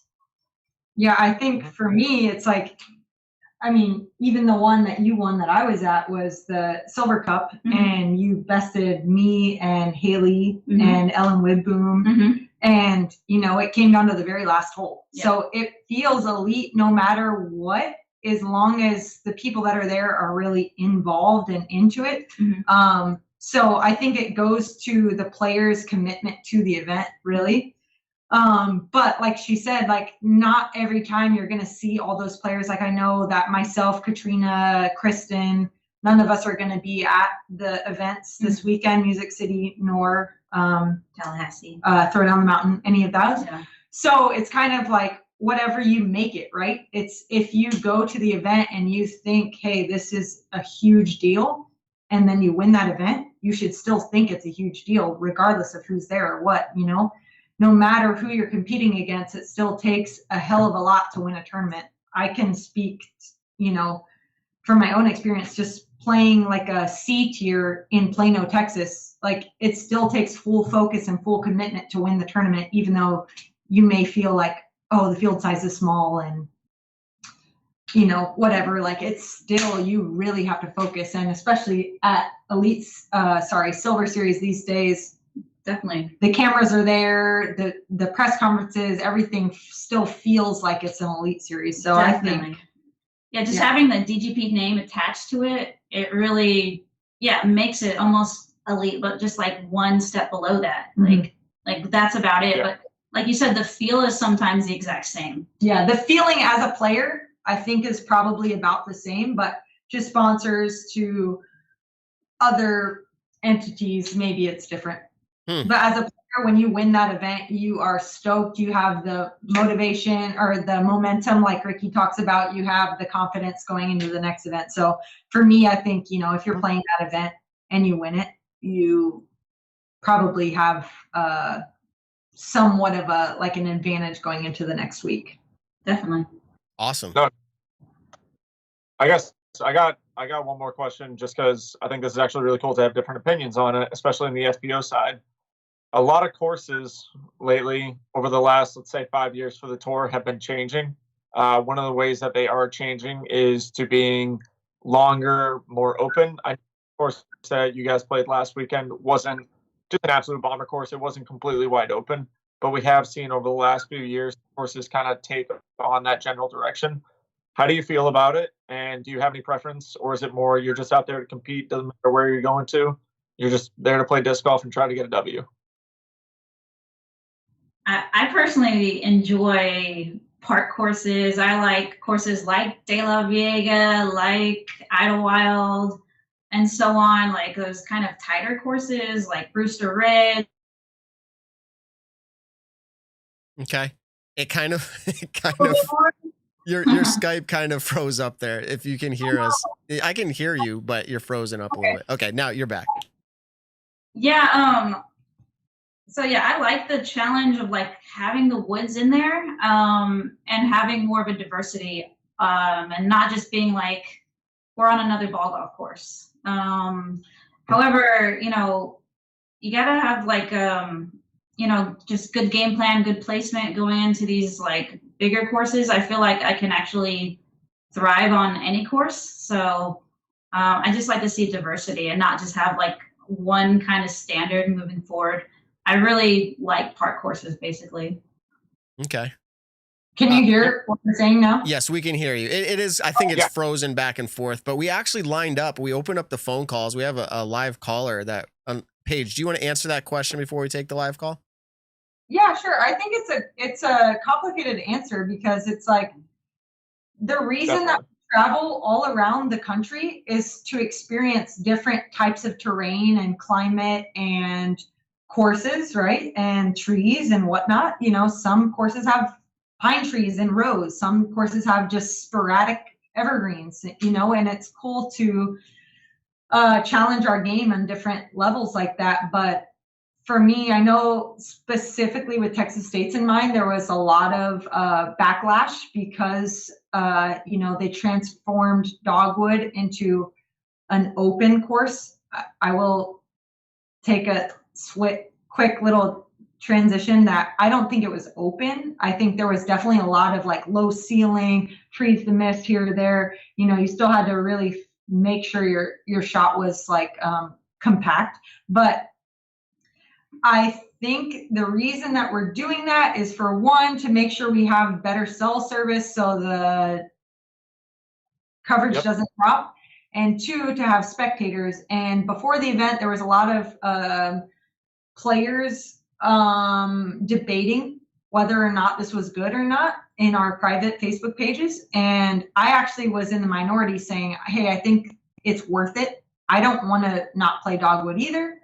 But if it's going to allow 1,500 fans to come watch us, it's okay. Let's stop complaining. Yeah. Let's just play the track that is presented to us. But with that being said, like, the amount of spectators at Texas State's was so much fewer than at Waco. You think so? Yeah. Oh my gosh. At Waco, it was just, Nick, you were on lead card. Like, it was running down the fairway. It was like, whoa, this is like pure intimidation, watching like 4,000 eyeballs are watching you like make this 10-foot putt, And at Texas State, like, that was their intent, was, hey, let's make it an open course so we can facilitate all of these spectators. And I understood that after witnessing what happened at Waco, but then we didn't get the numbers that we were hoping for. So hindsight, I think, hey, let's just play this awesome track of Dogwood and challenge our skills in the woods. So it's a complicated discussion, and it's cool that the Pro Tour is so forthcoming to our input and our feedback, because the day after the tournament, we're already having these discussions of like, hey, what should we do moving forward? Definitely. It was pretty wild when we were at Waco. The size of that crowd was insane. And but what was funny is that they couldn't even follow a majority of the holes, because when you get into hole 4, there's nowhere for spectators to go. You go from 4, 5, 6, they can kind of watch. Like, it was just, you had an insane amount of people there, and then they couldn't view every single hole that the lead card was on. But then you go to Texas State, where it did seem like you could view a majority of the holes, and there just wasn't as many people. So I totally get it. Course becoming more spectator friendly is a huge thing. Maple Hill in Massachusetts, the amount of people that go to it have grown every single year, which is why we've seen the 8 holes grow. Hole 14, hole 18, all of those have grown in the size. But you have to get kind of that VIP band in order to go watch holes 3, 4, 5, 6, 7, because it's so tightly wooded. So I get it with courses going into more of a spectator-friendly mode, which I don't think is a bad thing. I think a lot of complaints that people are seeing, and I say this not as a complaint from a player, but a complaint as a spectator or a fan just watching live coverage, is they look at a course and they think, oh, it's boring. They're just throwing, let's say Vista for the Memorial. It's, they're just throwing the same exact shot every single time. But if you look at the crowd at Arizona every single year, it's massive. Paul said it was one of the biggest crowds he's ever played in front of when it came to a tournament like that, with how many people went to it. So it's got for me personally, it's got its ups and downs of whether it's a good thing. That's a whole other conversation too. It's like when I'm watching, I haven't been watching the coverage in person. I've just been going back to my van and watching the coverage on Disc Golf Network. And like, that's what Pepsi Cola or Geico or Red Bull, that's what they're doing. If they're interested in getting into the sport, that's how they're watching. And so when you zoom in on that drone coverage and you see the spectators lining the fairway, it doesn't matter what the golf's like. That's what they want to see. They want to know that 2,000 people are dedicated to paying and being out there for 6+ hours a day. So I don't know, it's weird as players to even have any input, because it's like, we want the sport to grow the sport, grow the sport, grow the sport. We hear it all the time. And it's like, that's how we grow the sport, is being in a more open field. But as a true disc enthusiast, I want to throw in the woods. Like, that is what disc golf is, So it's hard. It's really hard. All right. I totally. This is good. We made the live caller listen so long to those answers that they dropped off, but we just lined up another live call, and those are fantastic. I was sitting back enjoying it too, but I think they were like, "Hey, maybe this isn't working." So okay, no, it's all good. Welcome to the Nick and Matt Show. What do you have for us? Yes, actually, what you were just talking about was exactly what my question was going to be. So let me just expand on that. I think the coverage this weekend was really good, and it was great to see the drone coverage, because you got a true perspective of how many people were there. But most of the tournaments, from us viewing at home, seems like there's not that many people there. I know you guys are saying that there's an increase in people, but I would expect to see 2,000 or 3,000 people. Do you think that the Pro Tour is advertising enough to make people aware of the tournaments? No, generally, is the Pro Tour taking spectators on the grounds serious? And I'll hang up and listen to your question. Appreciate your call. And yeah, that'd be for, I'd say, Paige, Lisa, or Nick, not me. I'll sit quiet. I love that question. I actually had a meeting with Brian Cole. He's the operations manager of the Disc Golf Pro Tour this weekend. That we have a specific Facebook page for all of the touring players. And it's like kind of feedback, questions, comments, concerns, stuff like that. And I asked him if starting the next event, they could provide us with graphics that say, hey, what's the next event? Is Jonesboro, as far as like elite Not series, a major, right? yeah, yeah. So like, hey, Jonesboro's coming up. Tickets are on sale now. And for me, I'm a huge music enthusiast. So all of the musicians I follow, they post their schedule and then they say, tickets available. And then boom, here's the link. And then when the tickets are getting close to selling out, they say, low ticket warning. And they post the link again. And then they say, sold out, Chicago, excited to perform, whatever. And that way we can show them, hey, me at Paige Pierce, Lisa Ficus, we're posting. Come watch me. Come watch me. Here's the link. Join in. Join in. It's the Disc Golf Pro Tour is posting, but if you don't follow the Disc Golf Pro Tour, you don't see that. So if all of your 100 tour players are posting that, hey, here's how you can come watch me in person, I think they would be a lot more successful in selling out the events. With that being said, though, they are selling out events. It's just a matter of why it doesn't look big to you is because we're so spread out. You have 50 people following third card. You have 200 people following chase card, 500 people following lead card. I think how Jonesboro, Maple Hill, OTB Open, those 3 events I can think of right off the top of my head, how they do it, tune into those 3 events and you're going to see those crowds look bigger because they kind of like corral them into certain areas and are like, here's where you're allowed to be. And it's like, hey, here's a beer garden, here's a TV, like a live coverage TV, here's, you know, and it's just this big area where spectators can just sit and watch like 6 holes and they don't have to move around. But the fact that they're able to move here and there, distract you on putts, you know, jump from card to card, it's a little less professional than ball golf is currently. So also it looks smaller on coverage because we're not gathered together. Stay tuned for MVP. They're bringing in bleachers all over. Hole 18's getting some, and like 8 hole. Like there's a lot of development right now at Maple Hill. It's pretty cool. We have another caller lined up. Let's get to that. Welcome to the Nick and Matt Show. What do you got for us? Hey, what's up, Nick and Matt? So my question is for Paige. This is Josh with Daddy Disc Golf. So you mentioned you've been touring for 13 years now. You obviously have to balance your time in a lot of different ways. And I know, like, being a fan of disc golf, I always like to, you know, fan out and try to get my time with the player as thousands of other people need to. How do you deal with that nowadays? Obviously, it's a lot different now from 2010, you know, being in 2022 and being Paige Pierce, the #1 disc golf player, female in the world. How do you balance your time and give the time to the fans, but also focus on yourself and, you know, your practice and your mental game and all that? I've always just been interested to hear, you know, what a top champion, how they balance that. Thank you very much, Nick and Matt. Thank you. This is cool. I've never been on a show where like people can actually talk. It's nice. Welcome to the Nick and Matt Show, Paige. We'll have you on again soon.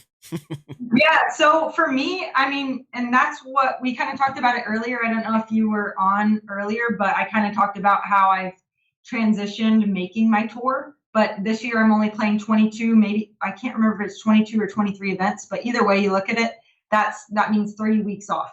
So I kind of tell myself for those 22 weeks, from the moment you arrive in Waco, Texas, you are Paige Pierce. You are there to sign autographs, to talk to fans, to play, get birdies, to, you know, do press conferences, to do all these Joe Mez rounds, whatever, Nick and Matt shows, anything that comes with the territory, that's what you're there for.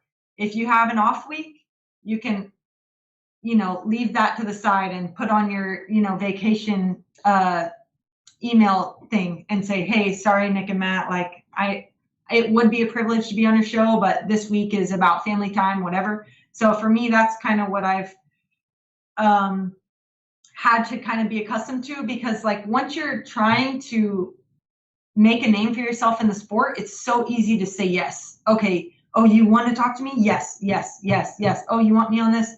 And then you have no time for a practice round. You have no time to go practice putt. You have no time to just eat a meal, you know? It's like you just really get bombarded. So for me, it's when I go to the event, I know I'm only going to get 6 hours to myself a day, and that's when I'm sleeping. And that's why I'm choosing to spend these weeks off at home, because it has gotten to the point where being a disc golf professional is really, really time consuming now, right? Like this year compared to 4 years ago, like maybe someone would want to interview you once a week, but like now it's like the opportunities are just more there. You really have to learn how to say no, which is kind of crazy now, because before it was like every opportunity you got, you had to say yes. Yeah. It can be a detriment if you're doing too much. Like if you're doing commentary, it's kind of a thin line between kind of thinning yourself out there as far as, you know, your rest and your recuperation. And because commentary is like that night, that evening. Yeah. The next morning, it's like, for example, that's really wearing yourself a little bit thin. Yeah. Just know what your capabilities are, and it can be. Say no sometimes. Yeah. Go ahead, Nick. It's funny. We were talking about the scheduling this year, and like we were doing an episode, we were talking about the professionalism in disc golf and how pro players have, you know, certain players are going to certain events, like, you know, Paul McBeth didn't go to Vegas, and everyone, you know, created this big buzz around, you know, oh, why isn't Paul going to Vegas? And then it's, you know, champions play every single week. Why isn't he playing this one? And it's like, dude, the schedule this year, there's so many Elite Series events and Silver Series, and he's playing a majority of all of them, to where it's like, you're out on the road, you're not at, you know, he doesn't go back to Virginia for a majority of the year. Like he said, I may get 1 week in Virginia until the off season happens. And that's where it's the same thing, to where it's like, you really need to learn how to, like you said, say no to those certain things. You know, I could ask Paul tonight, say, hey man, people want to know what happened in Texas States, what happened. I probably could have texted him, he'd been like, nah, I'm not really feeling it tonight. And I'm considered one of his best friends, but everyone needs to know when there's a certain time to say no, when you're kind of burnt out of something, when you just want to rest up and have an off week. So kudos to you guys for kind of finding that happy medium. I know a lot of players are struggling with that, and a lot of fans are struggling when players are saying no, which that's, I think, kind of the entitlement that some people have. But anyways. Well, that's what goes into this small sport, right? Where it's like, humans have access to us. They're talking to us on Instagram, and it's like amazing, right? But we don't have enough time to respond to everyone and live our lives as well. So it's like, you know, in the past when we only had 10,000 followers, you know, it's like, okay, I can respond to the 400 people that send me a message. But now as it's growing, it's like, you don't have time for that. So when you do have time, it's like, hey, we really mean it. If your message isn't just like good shooting, if it's like a whole well thought out paragraph, like chances are Lisa's going to read that and be like, wow, that meant a lot to me, and respond. But like, you don't have time for it. So it's like, that's the growing pains of this small sport, is like, and a lot of people are like, oh, we want the sport to grow, but oh no, we don't want them to be like out of reach. So it's, growing. That's kind of what happens, you know, but luckily we're getting now, there's not 15 elite women, there's 90 elite women. So have a new favorite woman, and maybe they'll respond, you know, like, what about Katie? How do you say her last name? Tati. Yeah, like Tati. I bet if you sent her a message right now, she would be so honored to get your message, because she's just new to the scene and she might not be getting all these messages. So like, you know, introduce yourself to new pros on the scene, get some tips from them, you know? Yeah.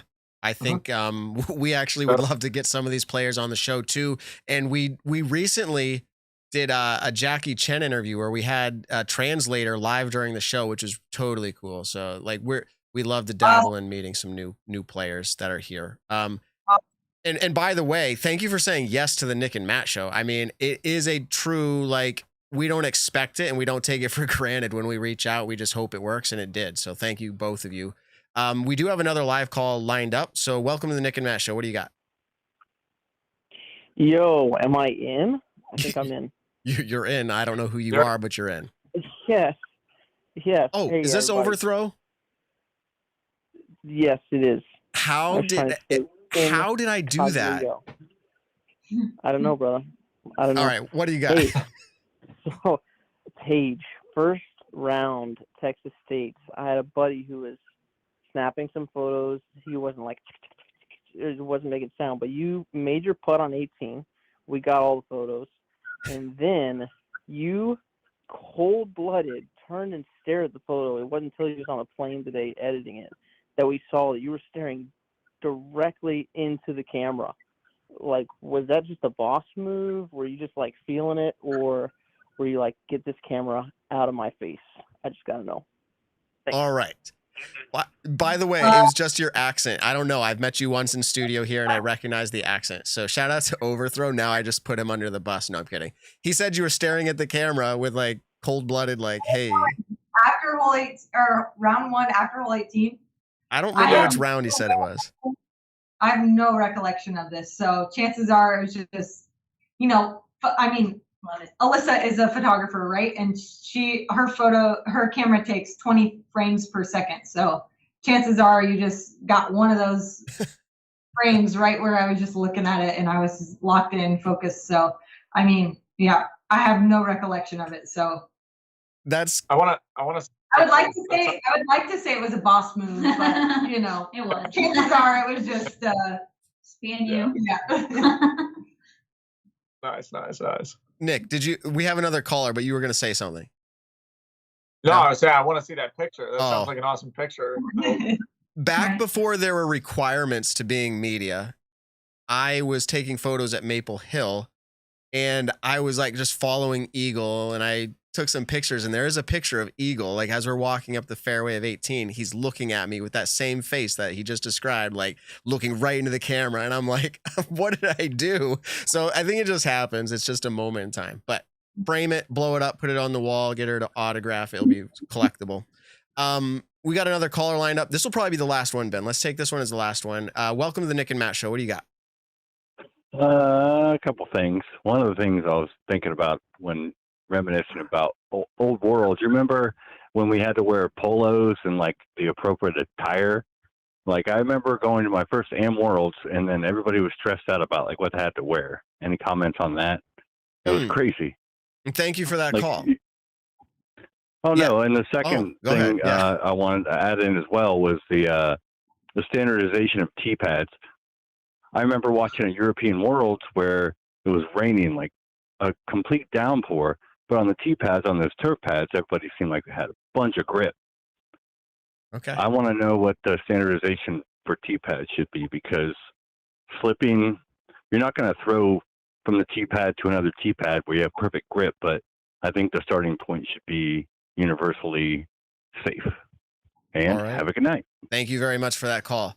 And I'm sure Lisa and Paige, I'm assuming you've played Am Worlds back in the day? Yep.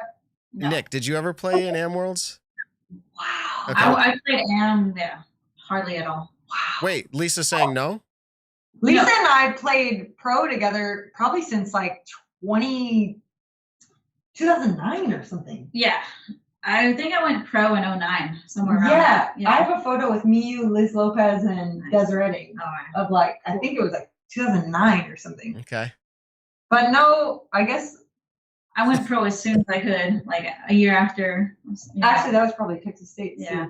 I think it was. But, so yeah. Yeah, the dress code polos. Kind of, I mean, really don't want to be rude, but that's kind of been a topic for like probably 10 plus years is like the dress code. So, but anyway, to address your second question, like turf tee pads and just tee pads in general, that's kind of something that we talk about maybe even weekly on the players page that we discussed earlier is like the standardization of tee pads and baskets and, you know, whatever the field is, you know, wherever your drive lands, it's different for everyone, right? But the tee pad and the basket are two things that are the same for every single player. So they should be standardized. And like, I don't know if I'm going to get in trouble for saying this or something, but like, I know the Disc Golf Pro Tour is in the process of making their own basket so that we won't go on Innova basket and then a Discraft basket and then a Prodigy basket. Like we're just going to have one standard basket for all DGPT events. And I think that is the same for the tee pads, but it's just kind of a matter of time of when that's going to happen, because there's so many things. Like, we're truly in the pinnacle of where the sport's going up. So we're trying to figure out the rules and everything, so it's coming. Ooh, I like that, because I think it was 2 weeks ago, maybe 3 weeks ago. It was fairly recently. The chat was going a little wild because we had this conversation surrounding that. And there was people in the chat saying, yes, the basket is going to be something that is standardized, and the Pro Tour would be smart to do something about it. And people were agreeing, some were disagreeing. Interesting perspective there, Paige, that you just brought to that. And I will just say, because I did play Am Worlds. So wait, Paige, you did play Am Worlds? Yeah, I played it 3 times. Okay. And Lisa, did you? No. Okay. I played it in 2011, and you were already pro by then, Paige, so we didn't see each other. But I do remember it being like, as an amateur and not really aspiring to be a professional, I remember it being like, oh, like, I have to have a polo, and I have to, like, look a certain way. Like, it was a thing. And yes, it's not as big of a deal, at least in my mind right now, because the sport, I feel like, has had an upgrade in that sense, where players are considering whatever their look may be, but they're considering it on purpose, and that's important, I think. So, well, yeah. Also, if you get seen at the highest level, like if you're playing the World Championships, it's like, and again, Geico tunes in. It's like, oh, okay, I don't want to sponsor them if they're wearing this like cotton tie-dye T-shirt. Like, I would want them to look professional and to want to pay to put my logo on their shirt. So. Right. Yeah, that's kind of like a given when it comes to the higher level of events and when they are filmed. Right. Mm-hmm. So, and just to be fair, I mean, Double G, right? I think my point was here is he's intentionally dressing a certain way for his brand. And I think that's to me, the bigger point here is like, you're doing it with intent. You're not just rolling out with like, I don't know, whatever, looking professional. Thank you everyone for your calls. We've kept Paige for well over an hour, which was not necessarily the plan, but it happened. Paige, we appreciate your time so much. And Lisa, thank you for joining the show. It was truly an honor to have both of you here. Is there anything we missed that you want to shout out? We talked about a lot. Is there anything you wanted to miss? Here's a platform for it if you'd like to. I'm blanking, but I feel like just check out my Instagram. I kind of update all of my stuff on there. If I have anything going on, it's at P Pierce 29190. And yeah, anything that's going on Paige Pierce, you'll see it on there. So I'm kind of blanking right now, but yeah, I got some new YouTube videos coming soon and some new releases on my website soon. So you'll see those updates on there. Okay. Sweet deal. Lisa, anything for you? Kind of rattling the same thing. Check out my website when you get a chance, lisafakis.com. Check me out on my socials, Insta and Facebook, Lisa Fakis. It's really easy to find me. And yeah, you can support me by getting a Tour Series disc or hooking up with my sponsors, make some cool merchandise for sale. So it's all out there, a bunch of links on my website and on the socials. So check those out. I will say this as a reminder. Lisa, reach out for your free for Lisa and our winner. Reach out for your free jerky. And I will also say, just because we love this product so much, there's another opportunity for both of you if you'd like to. It's in a chapstick container, and it's called DG Max Wax. It is a grip enhancement right in a little. It's wonderful product. They have minis like the size of like a regular mini, and it's the wax product. Anyways, we're going to talk about them more later, but I wanted you to know if you're interested in that, hit me up. We'll get you some of that as well as a sample. But thank you so much for coming on the Nick and Matt show. We're going to let you go, and I'm sure we'll catch up with you again some point in the season. And if not, I'll see you at Maple Hill. Paige and Lisa, thanks again. Have a good night. Thanks for having us. Looking forward to it. Yeah. Bye, Matt. All right. Bye. Hey, if you're still there, tell Alyssa I said hi. I definitely will. Okay. Bye. Okay. Wow. Nick, that was the first time in a long time that we've had an interview of that length. I know, right? Well, I kind of want to end it, for them being on, but Paige Pierce has always been one of the nicest pros that I've ever met, had the pleasure of hanging out with every so often. And kind of the story that came to mind towards the end of this Skype call with them was, I think it was 2013 or 2014 one of the years, Hannah Macbeth and it was actually Hannah Croak at the time. We went with my parents to Hot Dog Annie's, which is the famous hot dog place right next to Maple Hill.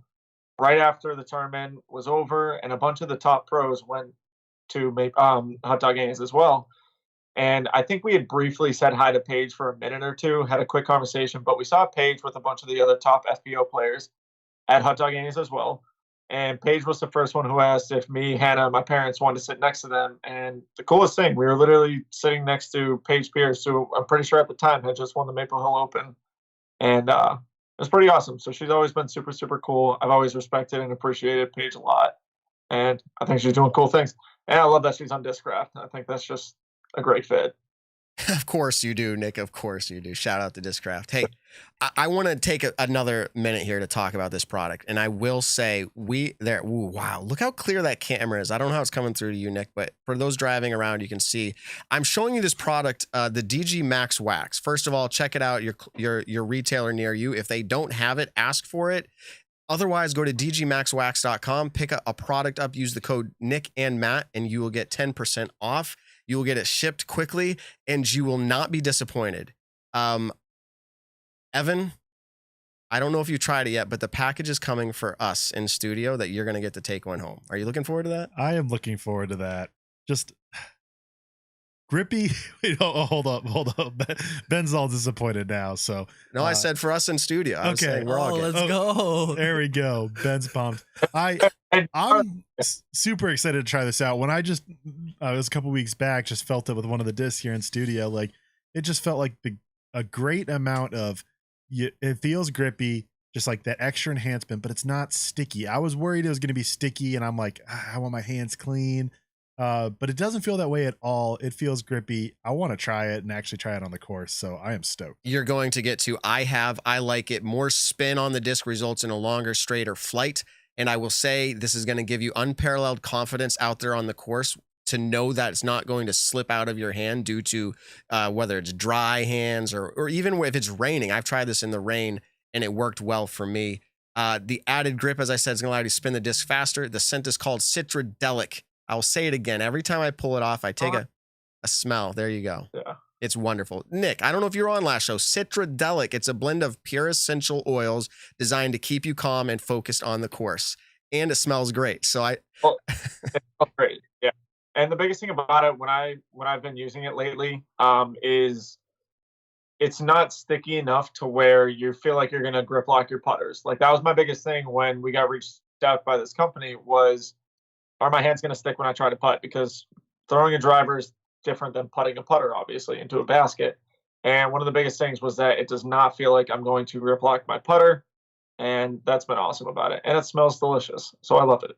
And it's PDGA legal for those asking that question in your head right now. It is legal. Get it while it lasts. No, I'm kidding. I see it as a fantastic product. It's my favorite product currently. Besides eating jerky, I mean, this is the one that I put on my fingers to after I eat the jerky. You're on the course, you're eating the jerky, the Nate Sexton sweet and spicy, and then you're like, I need my hands to be a little grippy. Just rub some of this on there. But really, well, you eat the jerky with the left hand, you throw with the right hand. I want to try this, and I keep saying this every week, but I'm gonna have the mini-sized wax portion in my hand next week. But this little chapstick bottle makes me, I pulled it out the other day. It was in my pocket. I almost put it on my lips, but then it wouldn't work. No, it makes them too grippy. Okay. I'm going down too many offbeat roads there, but review them online. It helps them out. It helps us out. We appreciate it. There's still thousands of you who have yet to get this. Thousands. Go buy it and let us know what you think about it. People are raving about it, so I would expect that you would like it. All right. I'm going to toss this over to Ben. I want him to talk. Well, Ben, you start us off. How are we going to talk about this conversation here is going to be called the Discura discussion.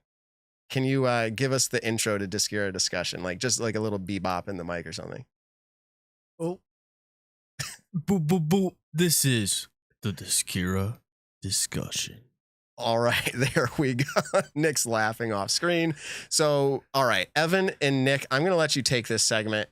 Evan texted us during the week. Nick said, yeah, I want to talk about it too. Start us out, Evan, the course, but maybe start out hole one and let us know what you think. All right. I am going to talk about the feature on hole 1 of the Thorn at the course at Texas State's.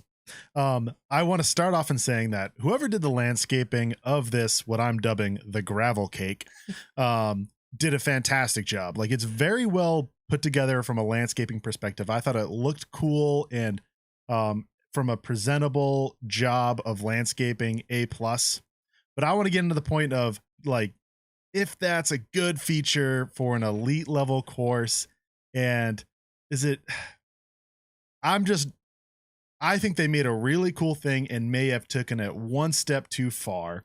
If it was 2 layers and a basket, I would be all for it. I love things looking better and kind of being a raised green, but then it's a 3rd level and an elevated basket at that with the Texas wind. It just looked a little too much to me. I personally was not a huge fan of it. But I'll pass it over to Nick. Nick, what were your thoughts on that?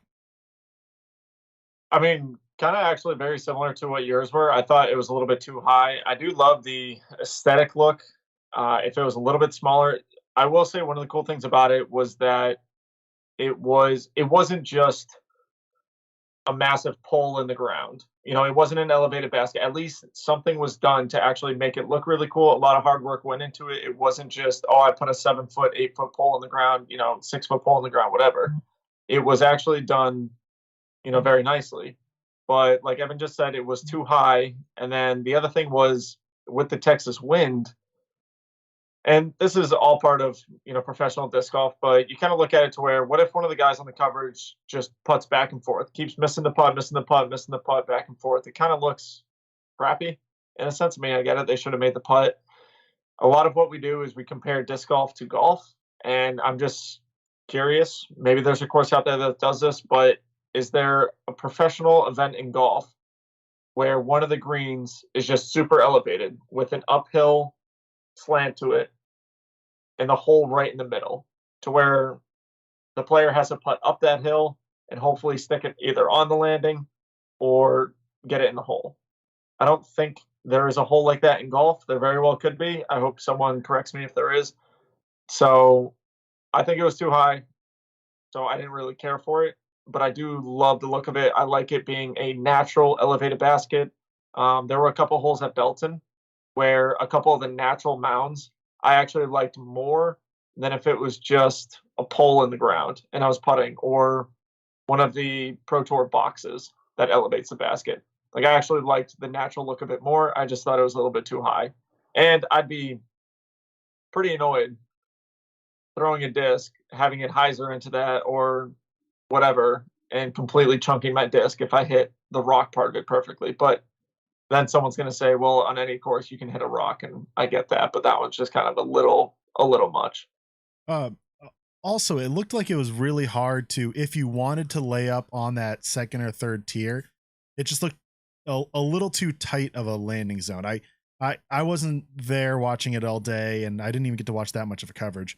But I personally think, especially on the amateur level, but even more so because we're talking about the kind of elite touring level, is there should be an option for a layup to be possible. It seems like this one, really all you could do was lay up at the base of the whole thing, and then you have that like 25-foot putt uphill with crazy winds. And if you wanted to kind of lay it up on that 3rd level, it wasn't really that easy, but maybe it shouldn't be. I don't know. I guess that's a good discussion as well. I think if these people, I think it kind of happens everywhere. And not just in disc golf, but everywhere. You have a cool idea, and then your minds just get thinking, and you kind of take it one step too far, and maybe even one step past that. I think a lot of disc golf courses, you think of something cool, do that cool thing, and then just move on to the next thing. If you make a tiered, wedding cake green, like, just do 1 or 2 levels, make it look awesome, and then maybe do something else on another hole. Spread your kind of time out. Especially this course, I thought, it's not spring quite yet. Maybe it just turned spring actually this week. Actually, I take that back. It is spring now. It's early spring. You're not going to have the best looking courses because it's just not summer. It's not going to be as green as Texas can be in the summer. I think that course looked like you just rolled up on a park course and then threw up all the Pro Tour signs. I would have liked to see more effort other places, which is hard because it's a temp course. I'm not trying to hate on these people. But with the amount of effort going to that one hole, which kind of felt like it was overdone, I'd rather see it kind of spread out and maybe put a little bit more effort to making around the tee be a little bit built up instead of just dirt surrounding the entire tee, or the whole fairway just being kind of dead grass. If you could kind of throw down some mulch every so often, that would have been really nice to see. So the chat, I'm gonna Go ahead. I'm gonna give you both a few questions to respond to. One is, someone said, "Amen, this man is speaking my language." Some were saying that terrain equals gimmicks. And then there was a question, hey, from the same guy, same last name as me, Josh Graham. Are you wanting to make it harder or easier? What are you not happy, quote unquote, about specifically? Just saying it looked hard to land on? Like, what is your thought there? Is it like you think it's damaging discs? It's gimmicky? What is it? I'm not particularly worried about damaging discs on that. I'll leave that to Nick or anyone else playing it. But as a viewer, it just, it looked like you, like kind of Nick was saying, kind of back and forth. It almost felt like you're playing mini golf and you're getting up to like hole 17 or 18 and you got to land it ever so slightly on the top or get it in. I want, if a player is playing, we say Sexton golf, if they want to play Sexton golf, they can. If they're going to play for par, other people can try to risk it and beat them with birdies. So as a fan, and I know you're stat mando as well, so you look at it with maybe a different eye than others, but as a fan, it bothers you to see that style of play, is what you're saying, because, or are you thinking it comes across bad to the market of disc golf viewers? Like, is it both? I think it's more of that one. And this is all opinion based, to be clear. It's not, of course nothing, it is. Nothing's numbers based in this whole talk. I'm just speaking my opinion. I didn't break it down anyway like that. I would be curious about how many Circle 1 putts were missed on hole 1, which I know it's very uphill. Don't get me wrong. I know it's very elevated, but I'd be curious about Circle 1 putts missed on hole 1 versus every other hole in the course. I'd have to assume that it would be more, but okay, you kind of can't really tell the guys will lay up from Circle 1 potentially. So never mind. Don't bother. That's a waste. Okay, let's do this. Ben, would you wrap it up with the outro for Discura discussion? Boom, boom, boom. Okay. This has been a Discura discussion. Okay, and to be fair, Nick, Discura, how's that going? Just give us the short recap on Discura, because it launched. We haven't gotten our free sample apparel yet in the studio, but I'm sure you're wearing it. It's comfortable. Tell us about it. I'm actually not right now. It's funny enough. Normally I do, but my clothes are in my apartment right now, which I'm not there. So Discura is going awesome. For people who don't know, I and a couple other people started up an apparel company called Discura, and you can look it up at discuradg.com. One of our goals was to come out with safe, comfortable, mobile clothing that people can wear while disc golfing. All shapes and sizes. I mean, it's really cool looking stuff. It protects your skin. It's UPF 50 rated for our solar gear. And then we have a lifestyle line to where it's more of your casual wear. Normally, I'm actually usually wearing one of my hoodies that I have with them. If you want to support me, I actually have these NC hats are finally on it. We're calling it the Dark Knight. It's going to be called the Dark Knight logo. And so we have those. They're also on sweatshirts and regular shirts. And then I actually still have a couple more fundraiser discs at discuradg.com. So awesome. One of the things that they want to do, and we're going to, Matt and I and Ben and Evan will figure it out. But like almost everything in our show, it has kind of a little jingle. We'll come out with the Discura discussion ones. That's something that my buddies came up with. We wanted to come out with kind of one cool topic every single week. And that's what we're going to label as the Discura discussions. And I guess to kind of end it all, though, I do want to say this. Nothing bugs me more than when I'm watching coverage and I legitimately feel like, okay, there's no doubt in my mind I am on a public course right now, and baseball fields completely kill it for me. I hate watching hole 5 or hole 6. No, hole 6. Yeah, baseball field hole at Eureka Temp. Yep. Or multiple baseball fences that players are even at USDGC, dude. Even at USDGC, and then you see it in a fence during Worlds in Ogden. Like, I know that wasn't baseball, but like the chain link fences running next to anything is just, I just don't like it either. It's a pet peeve of mine. It has to be right now. I get it, but we can work towards it. And believe me, this is no shade against Greg Barsby. Greg Barsby, I think, did very well for the property that he was given to design a great. For what I've heard, a lot of players actually really liked it. And I mean, to be honest, I would have much rather play Texas State than Belton. I just had to come back to Virginia to get some stuff done here. But I was actually bummed out. This seemed like a course that I would have much rather played than Belton. So. All right, Nick, I know you love Sour Patch Kids. If you were in studio, you'd have the 5-pound bag right now. And why is it showing up white? The light is too bright. It's a yellow bag. It's normal. But this is the 5-pound bag for in studio. Okay. We just Sour Patch Kids. We just dive in all night. No, but we're hoping to be. Okay. Yeah. I want to buy them. Okay, we'll work on it. Right. People are saying you need to sponsor Reed Descura. I mean Frescura. Everyone in the chat saying that's your next sponsored players. Okay. Here's to close it out. Mixed. Yeah, you said if Reed wants it, he can reach out. If Reed was traveling right now, I'd probably have a conversation with him, but I don't think he's traveling much right now.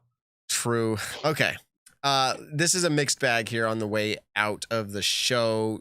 In a mixed bag, but it will come up more if the storyline continues.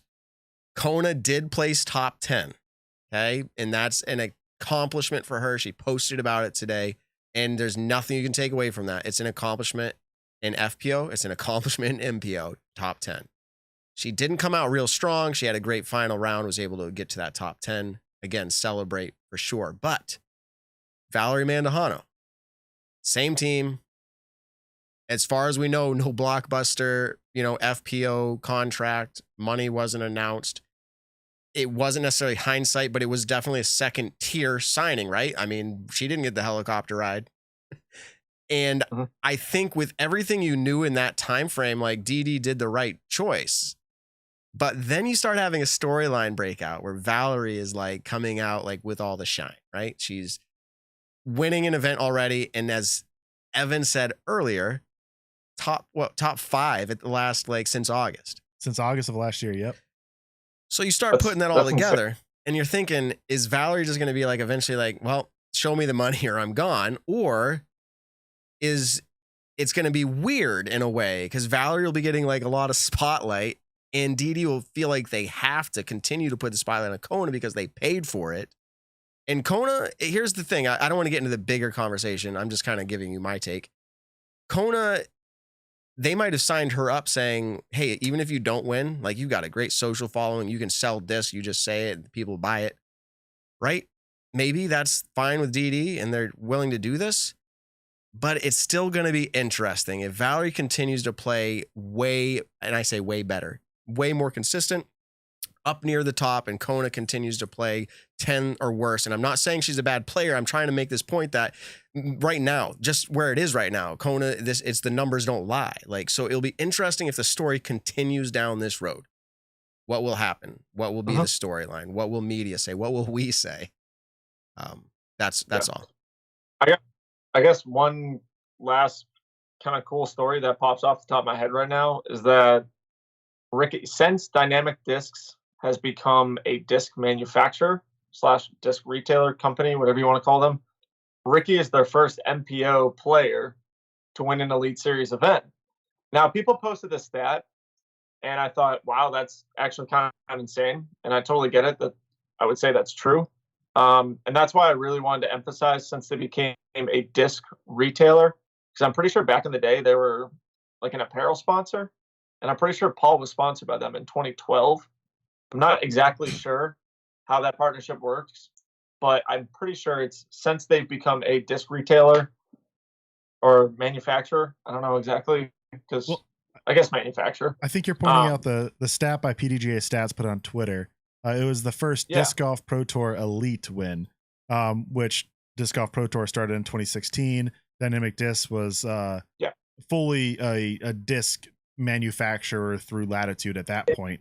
So Paul was no longer apparel sponsored, or no one else was. So this is the first MPO sponsored player of any magnitude at the time that they have won.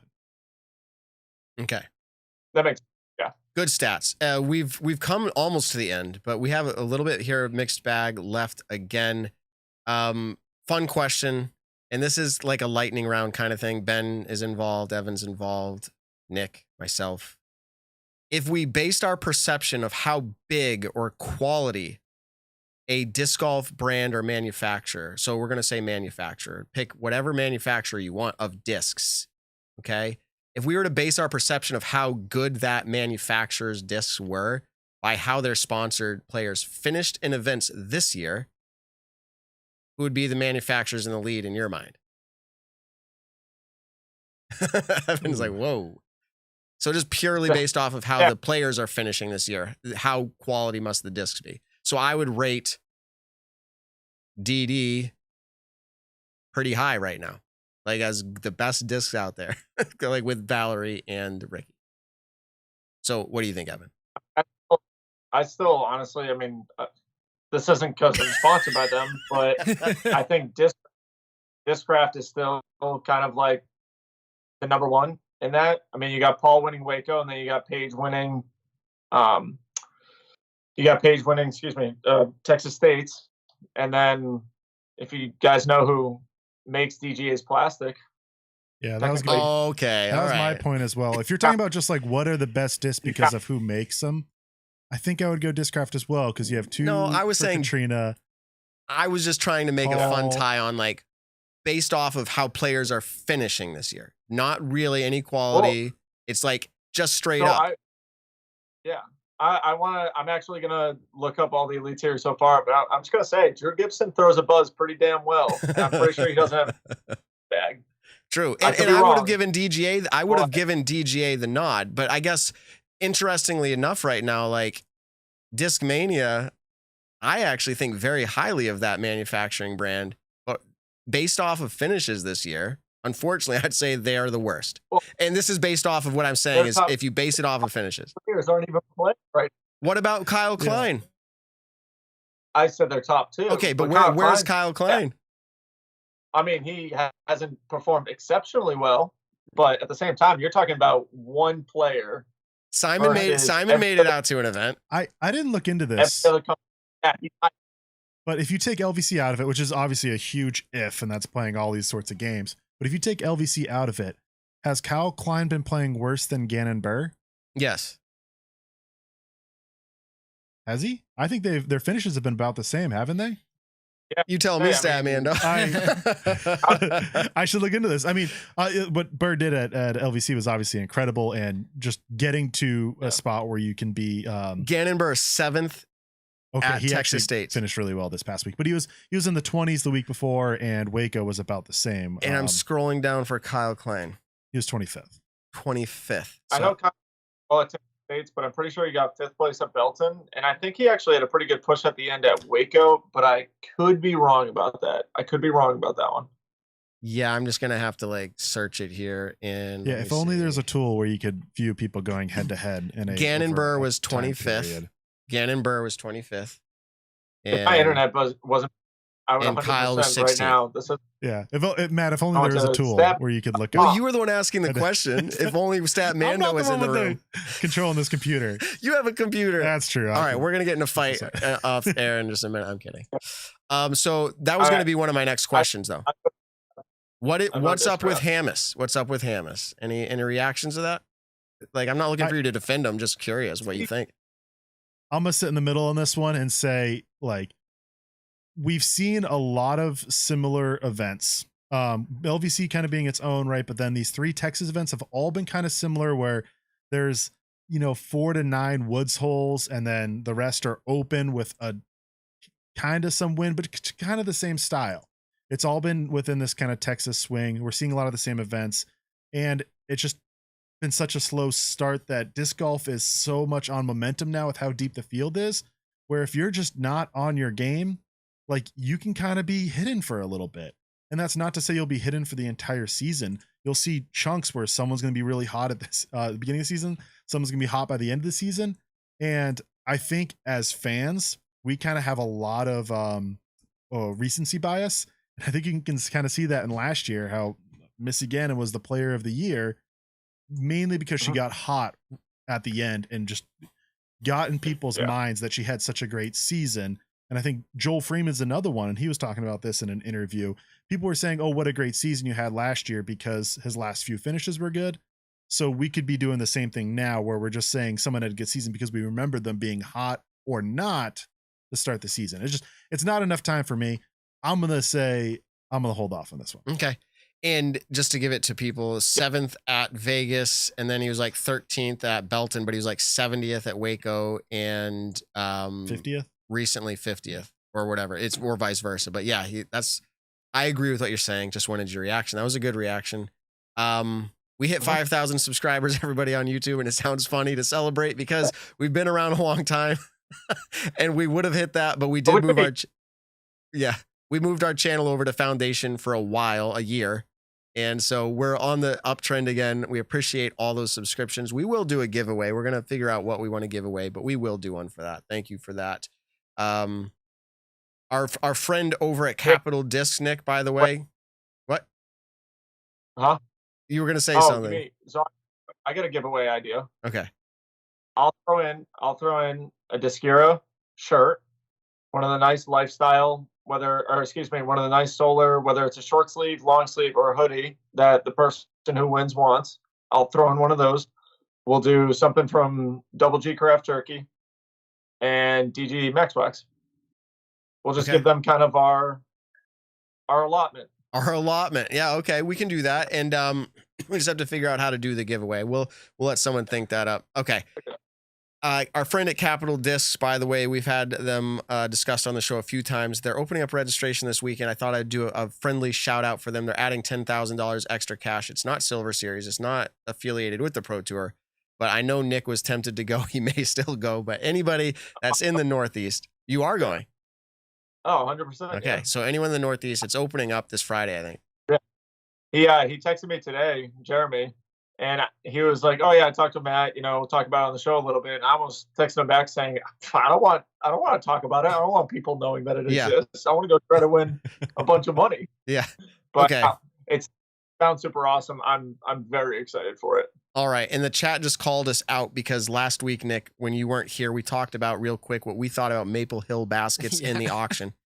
I do want to talk about it because it's kind of interesting. Some that stayed around this long might find it interesting too, because you're the hardcore Nick and Matt show listeners.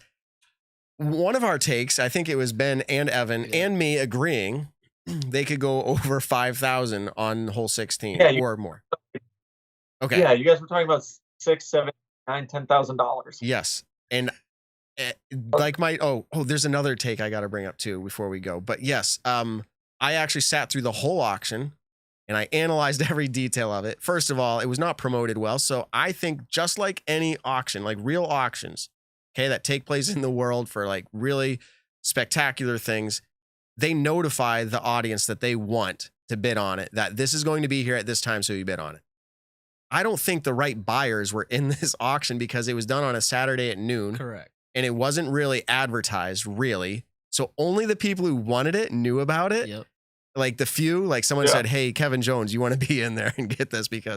And so it wasn't really promoted. There was like 30 or 40 people in there like the whole time. And the average basket went for like, I'm just going to say in the 350 range to 400. Okay. Like right in that range. That was the average, 350 to 400. And I picked up a basket. And then the Nick and Matt show put down a few bids on hole 16 and it went up to like 650. And I was like, oh, we're tapping the Nick and Matt budget now. And then that's my paycheck. Yeah, exactly. I was going to text you after and be like, sorry, no pay, but we got the basket. But there's someone in the chat right now that was in there bidding for Kevin Jones, I was told. And he said, I'm bidding for Kevin Jones. And it hit 700. And I was like, dang it. Like, I want to see how high this would go, but I can't play with fake money. Like I wanted to be like $1,000 and see, and they're like, you win. I'm like, dang it. Like I don't have $1,000. Yeah, exactly. But I was like, I wanted to know what that line was drawn at. Like, had I gone like 2,000, was he out? And Justin, you're in here. He's in the chat, the guy who bid on it. I am really curious if he could he doesn't have to message us in the back or put it in the chat. Like, what was the limit KJ gave you? Like, I still believe the basket has the value. He just commented. What did he say? 1,000? He would outbid you at. Okay, 1,000. He would have outbid me at 1,000. But like, I still believe, and this is all speculation. I still believe that basket has way more value. If you actually put that up in the middle of a live Pro Tour event to the 20,000 people that were watching, and you started with a legitimate auction service, like where it was easy, there's no delays. People were making bids, and Steve's like, sorry, you didn't make it in because there's a delay on Facebook. So like there was even bids being missed. I think that easily would have went over 5,000. I still believe that. I sold my Disc Golf Pro Tour set for $2,500. Like, anyways, long story short, I'm happy I got a piece of the history for like $330. That's pretty cool. But those baskets went for under price. And Adam Hammis grabbed 18 for 700 as well. Totally awesome for him. His first win on Pro Tour. What was that? What was that, Nick? I was saying, I'm glad Adam got one. I do know that he wanted to try to get 18. I remember years and years ago when they sold off all the mock X's. I actually really wanted to somehow get 14 gold because I aced that back in 2016. So I thought that would have been pretty cool. I'll probably never get an ace cooler than that one. And but I have no idea where that is out in the world right now. I think I heard there's a course up in Clement or Haverhill, Massachusetts that has them. So Clement Farm? That's what I heard. Yeah. That's what I heard. So I don't know if that's where they are. I know they were those. Okay. Anyways, I kind of wish I got 3 gold at Maple Hill. That's the basket I got. And it has the history of, if you remember this and picture in your head, Dave Feldberg on a windy, rainy day, throws a flex shot up hole 3 through the woods, skips it into the basket. Big Germ in the background. This is where it kind of all starts, right? Big Germ always watching the aces go in and his face is just jaw dropped. And like, that's a cool piece of history on YouTube. And I have the basket that was sitting there, but unfortunately it's not the basket that caught Dave Feldberg's ace. They had just changed those out. So like I have that basket, but not that basket. And so that's kind of like, it is what it is, but I have a piece of Maple Hill. That's cool. I'll always have that. So, and then the last thing, and react to this, Nick, I think you missed a funny show last week. Did you happen to hear anything about Muppets last week? So I tuned in.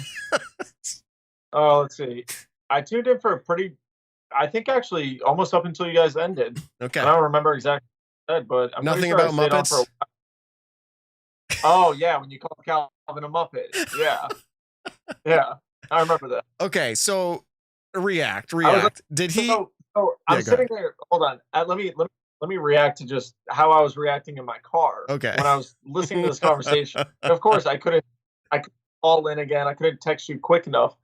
But I'm sitting there, and you're like, "Yeah, who's that guy that the Innova sponsor one?" And like, no one is saying his name, and I'm literally sitting there, and I'm like, I'm about to drive through a tornado, and I'm like, Calvin effing Heimberg. How are you guys not getting this name right now? And I'm literally like shaking my car out. Like, what are you guys? You're making us look bad. But anyways, that's so funny. That's how.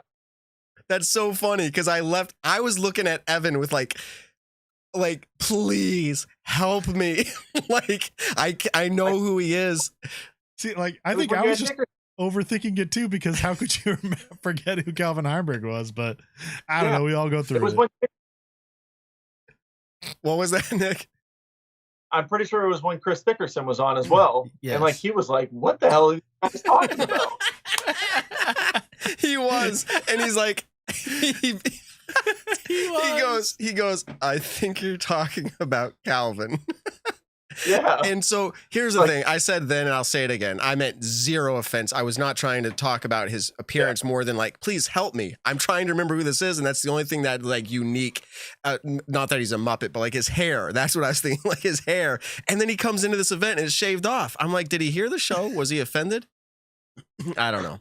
And then people are asking me if I was sweating bullets with Calvin coming in down the stretch, possibly going to win it. Yeah. And I'm not going to lie, it was in my mind. I'm like, oh boy, Matt, you're making all these hot takes. You're going to get yourself in trouble one of these days. And Evan's texting me. Everybody's texting me like, oh, Calvin's going to win it. Yeah. I dodged another one. I will still say this. Best player to not have as many wins as he should. Like, if you look at his wins, and I think I'm accurate, Statman, though. Silver Series last year at Vintage. And then he didn't finish and had to have a tie with Ricky. Had to have a tie, yep. Yeah, it's true. He did not finish the tournament. Well, it's not tournament, his fault. No, but he can't count it as a win, I don't think. So, long story short, I feel like how good he is And it's amazing. I'm like, he's going to win it. Like this last weekend, he's going to do it. He's so good. He's at the top. Like he's right there, sharing it all the time. Top 3, like all the time. When he gets it, it'll be a big deal. I think it almost says how hard it is to win. We've had 6 elite events by divisions, so 3 events with 2 divisions, 6 different winners. It's hard to win. There's so many people that can win. I'm not holding anything against Calvin. No, nothing held against Calvin. In fact, if we have him on the show, I don't know if I'll bring myself to say, and welcome to the show to our Muppet looking friend. I don't think I could. But when he came on after my take of he would have 0 wins, he came on the next show because he had the vintage win. And I said, what do you think about someone who had a hot take? You'd win nothing. And he's like, that's a pretty hot take. And I was like, that's me. I'm sorry. So I would do the same thing. I'd be like, listen, you cut your hair. All right. Wow. This was a longer show, but we had Paige and Lisa lined up and it was really awesome. And Nick, you're moving into a new place where you will be able to set up your own studio. Is that accurate? Yes. And I can't wait. My apologies. Hopefully this is the last time I'm apologizing. If I'm in the state of Virginia from here on out, I should be able to have good quality, video quality and hopefully audio at the same time. So knock on wood. Yeah. No kidding. All right. Any words of wisdom for us, Ben? Eat your vegetables. What? All right. That's a good one. That's about it. I hope everyone's appreciating Ben in our Instagram stories, Facebook stories. He's been putting down some good content in there. If you're not subscribed over there or following or liking, go do that. Yes, Nick and Matt Show. Nick and Matt Show. Go follow. Get to find out who our Muppet-looking producer is. Yep, it's me. I've me. gotten some good comments, though. People love the stories. Good reviews so far. Yeah, man. You're killing it. Thank you. All right, Nick, go ahead and close us out. All right, everybody. Since it's been such a long show, I actually forget what number we're on. But thank you for tuning in tonight. Go ahead, leave us a like, comment, subscribe, do all those fun things. Congrats. We just hit 5,000 followers or subscribers on YouTube. We are going to come up with a pretty cool giveaway, and I think we'll actually give away a ton of stuff, so that'll be really fun. Once again, just appreciate you all hanging out with us tonight. Appreciate Paige and Lisa joining in the conversations. Tell someone you love them this week. We'll catch you in the next one. That's right. Ben, you're awesome. Evan, you're awesome. Thanks for coming, everybody. Peace out. Oh, Nick, you're awesome. The Nick and Matt Show, a disc golf podcast designed for you, the disc golfer. Find the Nick and Matt Show on your favorite podcast platforms or join the conversation live on YouTube.